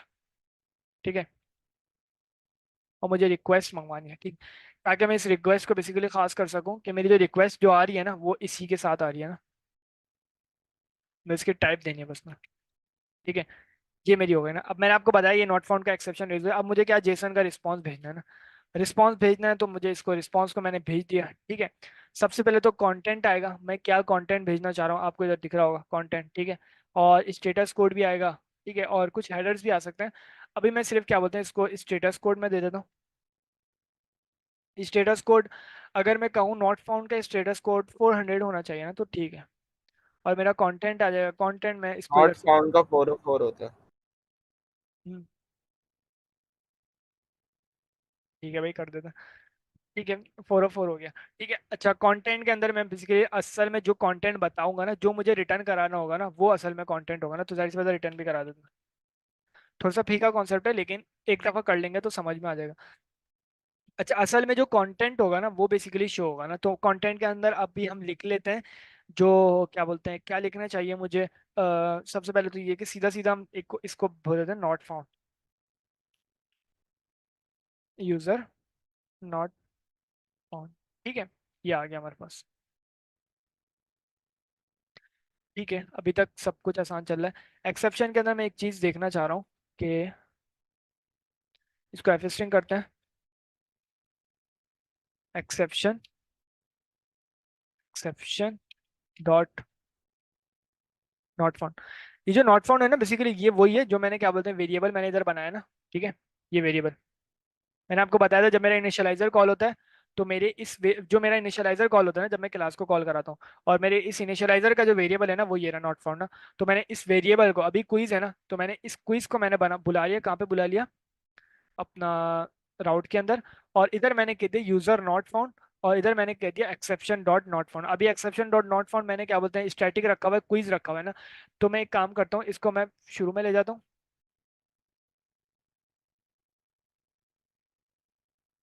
ठीक है, और यूजर को इधर से रिमूव कर देता हूँ। तो अभी जो अगर मैं एरर को रेस कराऊंगा ना, जैसे ही मैं मिसाल के तौर पे होगा क्या, जैसे ही मैं नॉट फाउंड की एक्सेप्शन रेस कराऊंगा, ठीक है, तो होगा सबसे पहले ये कि इसका इनिशियलाइजर तो जाहिर सी बात है कॉल हो जाएगा। तो वो जाएगा, वो चेक करेगा यार कोई नॉट फाउंड की एक्सेप्शन कोई हैंडलर के तौर पे इस्तेमाल हुई है आपके एक्सेप्शन हैंडलर में ना, बोलेगा हाँ यार ये रही। तो वो फौरन ना इस नॉट फाउंड के एरर को इस डेकोरेटर को कॉल करा देगा। पहले पैरामीटर में मुझे रिक्वेस्ट मिल जाएगी, दूसरे पैरामीटर में जो मैंने एक्सेप्शन रेस कराई थी ना वो मुझे मिल जाएगी एक्सेप्शन। ठीक है, मैंने सिर्फ उधर इसकी टाइप बताई है और कुछ नहीं बताया। ठीक है, सिर्फ टाइप बताइए, टाइप का कोई फायदा तो नहीं जब अगर मैं क्या बोलते हैं रेस कराऊंगा नॉट फाउंड के एक्सेप्शन को, तो मैंने बताया कि इसका हैंडलर कॉल हो जाएगा नॉट फाउंड का। ठीक है, और क्या करेगा वो बेसिकली रिटर्न करा देगा जेसन रिस्पॉन्स, और स्टेटस कोड हमारा हो जाएगा 404। ठीक है, और जो कंटेंट जो हमारा रिटर्न होगा ना बेसिकली वो ये होगा एक्सेप्शन डॉट नॉट फाउंड। अभी एक्सेप्शन डॉट नॉट फाउंड में क्या है कोई बताया मुझे। एक्सेप्शन नॉट फाउंड में जो पीछे आपने जो फंक्शन कॉल किया जिसका क्विज है। इनिशियलाइजर, हाँ क्विज, ये क्विज आएगा, ठीक है बिल्कुल ठीक। तो क्विज हमारे पास इधर आ जाएगा, आएगा क्विज नॉट फाउंड। ठीक है, तो हम एक्सेप्शन को रेस कराते हैं और चेक करते हैं कि हमने कोड ठीक करा या नहीं करा। तो एक काम करते हैं, सबसे पहले तो ये कि एक राउट बना लेते हैं सिंपल सा ना, जल्दी जल्दी से। ऐप डॉट गेट, ठीक है, गेट का राउट है। ठीक है, और स्लैश एपीआई स्लैश, मैं इसको ऐसे ही बता रहा हूँ, गेट यूजर। ठीक है, और एक डेफ कॉल होगा, ठीक है, गेट यूजर के नाम से। और मुझे वो एक यूजर प्रोवाइड कर देगा स्ट्रिंग के तौर पर। या मैं उसको क्या कह सकता हूँ, चलिए ठीक है अभी यूजर कर लेता हूँ। और मैं कहता हूँ if user equal to Bilal, ठीक है। तो आप क्या करना, आप ब्रेस करा देना नॉट फाउंड एक्सेप्शन। देख रहे हैं इधर खुद ब खुद आ गया नॉट फाउंड एक्सेप्शन, आ गया। तो ये वो मेरा ही है। क्योंकि आपने मैप किया हुआ है ना, तो this is the only exception, right? बिल्कुल ऐसे नॉट फाउंड एक्सेप्शन को मैंने कराया। और अभी ये कोई भी पैरामीटर नहीं ले रहा। क्यों नहीं ले रहा? क्योंकि भाईजान मैंने ना इनिशियलाइजर के अंदर कोई भी मैंने पैरामीटर नहीं लिया। माने ये सेल्फ ना बेसिकली इसके अंदर अपने क्या बोलते हैं वेरिएबल्स बनाने की पावर देता है। अगर आपको इसको वेरिएबल्स देने हैं ना तो आप दे सकते हो इधर आगे ना, ठीक है। सेल्फ बेसिकली इसके अपने वेरिएबल्स बनाने के लिए हर इनिशियलाइजर के अंदर कॉल होता है ना, ठीक है। नहीं, तो मैंने इसमें कहा ये होता है, इसमें सेल्फ अगर आपने लिख दिया है, राइट, तो जैसा मैं रिकॉल कर रहा हूँ, सेल्फ लिखने से ये होता है कि जितनी भी नीचे इन्फॉर्मेशन है आप उसको एक्सेस कर सकते हैं with in that function, right? Getting my point? Uh, जितने भी आप फंक्शन लोकली होते हैं। यानी उसी फंक्शन में जितने वेरिएबल हैं उसको आप सेल्फ डॉट उस वेरिएबल का नाम करके एक्सेस कर सकते हैं, इसमें ये फीचर देता है। आपकी बात समझ में नहीं है, वापसी का है। चलें चलें, प्रोसीड करें, नहीं नहीं, दैट्स बताएं फाइन। तो बताएं तो। मैं कह रहा हूँ, देखिए ये जो सेल्फ लिखा हुआ है ना आपने, ये इनिट के साथ सेल्फ जो लिखा हुआ है, उसकी ब्यूटी ये होती है कि नीचे जितनी इंफॉर्मेशन है ना वो एक्सेसिबल हो जाती है। यानी मिसाल के तौर पे जब आप इस फंक्शन को कॉल करेंगे कहीं पे, लेट्स से कॉन्फ्लिक्ट एक्सेप्शन को, तो उसकी जितनी नीचे वैल्यूज या वेरिएबल्स होंगे आप सेल्फ डॉट करके उसे एक्सेस कर सकेंगे। तो ये इसका बेसिकली पर्पज होता है। नहीं नहीं, तो ये सेल्फ तो बेसिकली सिर्फ एक इसका इन्वायरमेंट दे देता है ना। इस इनिशियलाइजर का इन्वायरमेंट दे दिया। और मिसाल के तौर पर अगर आपको कोई भी वेरिएबल्स बनाने ना, तो आप अभी नॉट फाउंड का मैं वेरिएबल बना रहा हूँ ना, तो जब मैं इनिशियलाइजर को कॉल करूंगा ना तो मुझे इनिशियलाइजर का एक इन्वायरमेंट मिल जाएगा। जैसे हमने टाइप स्क्रिप्ट पाइथन में देखा था ना क्लासेस के अंदर। तो मैं जी अगर जी। उसके अंदर जितने भी मेरे वेरिएबल्स होंगे ना, अगर वो वेरिएबल्स मेरे सेल्फ डॉट करके लिखे हुए होंगे ना तो ही मुझे मिलेंगे। अदरवाइज वो मुझे क्लासेस के मैं वेरिएबल से अलॉग कर देगा। और मैं यही दूसरे अल्फाज में यही कह रहा था जो आप कह रहे हैं। चलें ठीक है, ठीक। सॉरी, प्रोसीड करें, थैंक यू। ठीक है,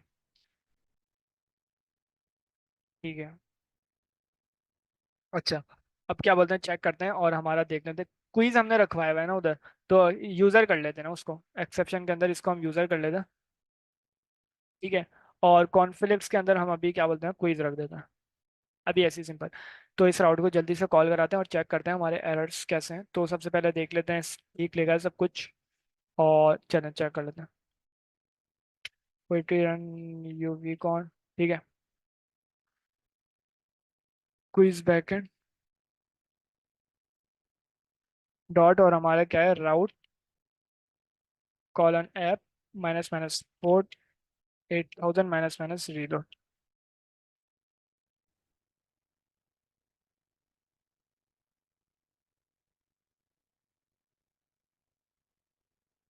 ठीक है।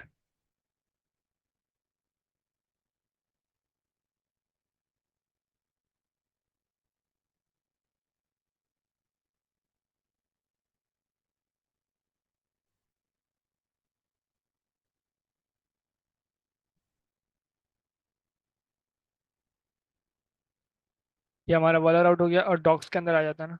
डॉक्स के अंदर डायरेक्ट गेट यूजर, ठीक है। अच्छा, तो इस यूजर को बिलाल करते हैं। सबसे पहले तो बिलाल नहीं, इसके अलावा करते हैं ना, हमजा करते हैं। यूजर हैज फाउंड, ठीक है। और अगर मैंने करा बिलाल तो यूजर नॉट फाउंड, ठीक है। और एक्सेप्शन हमारी क्या आ रही है, यूजर नॉट फाउंड की एक्सेप्शन आ रही है और 404 का हमारा एरर आ गया। और अगर मैं इधर आके चेक करूँ ना, नहीं इसमें, तो इधर मुझे ये भी मिल रहा है, ठीक है। नॉट फाउंड एक्सेप्शन और 404 का एरर और क्या बोलते हैं बाकायदा से।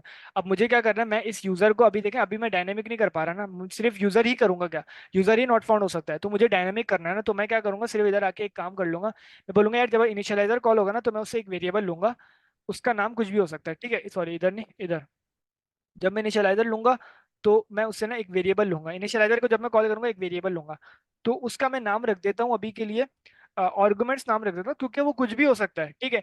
वो या तो डिक्शनरी हो सकती है, कुछ भी हो सकता है, मुझे सिर्फ उसको ना इधर लेना है, ठीक है। डिक्शनरी भी हो सकती है, स्ट्रिंग भी हो सकती है, नंबर भी हो सकता है, कोई एरे भी हो सकता है, कुछ भी हो सकता है। तो अब देखिए, अब मिसाल के तौर पर मैं क्या इसको इधर ये बताऊंगा कि यार स्ट्रिंग भी हो सकता है, और ऑप्शनल करके बताता रहूंगा स्ट्रिंग, इंटीजर, नन। तो हमारे पास एक तरीके की फैसिलिटी है हमारे पास ऑब्जेक्ट की ना। ऑब्जेक्ट मैंने आपको बताया था, अगर आपने क्या बोलते हैं पाइथन पढ़ी हुई हो, मैंने क्या बताया था। ऑब्जेक्ट बेसिकली क्या होती है, वो बेसिकली एक ना सब की एक तरीके से सारी टाइप्स ना उसके ऊपर रैपर होकर इस्तेमाल होती है ना ऑब्जेक्ट। जो भी आप कॉल करते हैं ना, हर टाइप आपकी इनहेरिट होके मिल रही होती है ऑब्जेक्ट से, ठीक है। तो अब मैं क्या चाह रहा हूँ, मैं चाह रहा हूँ कि यार ऑब्जेक्ट आर्गुमेंट्स मेरे पास आएंगे, अब वो कुछ भी हो सकता है आर्गुमेंट्स, और मैं उस आर्गुमेंट को ना बेसिकली इधर दिखा दूँ। जब मैं आर्गुमेंट्स को कॉल करूंगा, ठीक है, जब मैं उसको कॉल करूंगा, मैं कॉल करता हूँ ना अभी राउट को, मैंने कॉल करा नॉट फाउंड एक्सेप्शन को, ठीक है। अब ये क्या ले रहा है, ये ले रहा है एक आर्गुमेंट्स, ठीक है। इधर आर्गुमेंट दिख गया। अब मैं इसको इधर प्रोवाइड कर देता हूँ मिसाल के तो भाई मुझे ये नहीं दिख रहा एरर क्यों नहीं दे रहा, एरर देता तो है वैसे, देख लेता। ठीक है, नहीं दे रहा। लेकिन क्या बोलते हैं इधर मुझे अब इधर एक आर्गुमेंट पास करना, अभी क्या देखें, अभी क्या बोलते हैं यूजर नॉट फाउंड आ रहा है ना, तो मैं इसको इधर क्या कर देता हूँ, यूजर दे देता हूँ इधर ना। तो मैं इसको ऐसे करके मैंने लिया यूजर नॉट फाउंड, ठीक है। अब होगा ये कि यूजर मेरा जाएगा, और जैसे ही मैं इसको कॉल करूंगा ना, यूजर खुद ब खुद जाएगा इसके पास, और इधर मेरा क्या बोलते हैं और यूजर आ जाएगा, और इसका जो वेरिएबल है ना नॉट फाउंड, ये खास हो जाएगा, इसको डिक्लेयर कर दिया जाएगा इस आर्गुमेंट्स के साथ ना, ठीक है। इसके अंदर आर्गुमेंट्स की जो वैल्यू होगी ना, वो इसके अंदर रख दी जाएगी नॉट फाउंड। अब मैंने नॉट फाउंड को कॉल कहाँ कराया हुआ है, मैंने कॉल कराया हुआ है बेसिकली जब मैंने इसके एक्सेप्शन को कॉल कराया है ना, not found exception dot not found. तो नॉट फाउंड जो कॉल होगा ना, जो मैंने इधर से पास करा होगा ना यूजर, बेसिकली उधर से जाके और फिर वो इधर आ जाएगा, और फिर इधर आ जाएगा यूजर नॉट फाउंड। चेक कर लेते हैं कब चला गया। बिलाल ही रखना है, पहले इसको हटाते हैं, बिल्ला करते हैं, ठीक है, यूजर फाउंड। और क्या बोलते हैं बिलाल करते हैं, तो फिर हमारा क्या बोलते हैं यूजर नॉट फाउंड। तो इस तरीके से हमारे डायनेमिक हम इसी तरीके से काम करेंगे।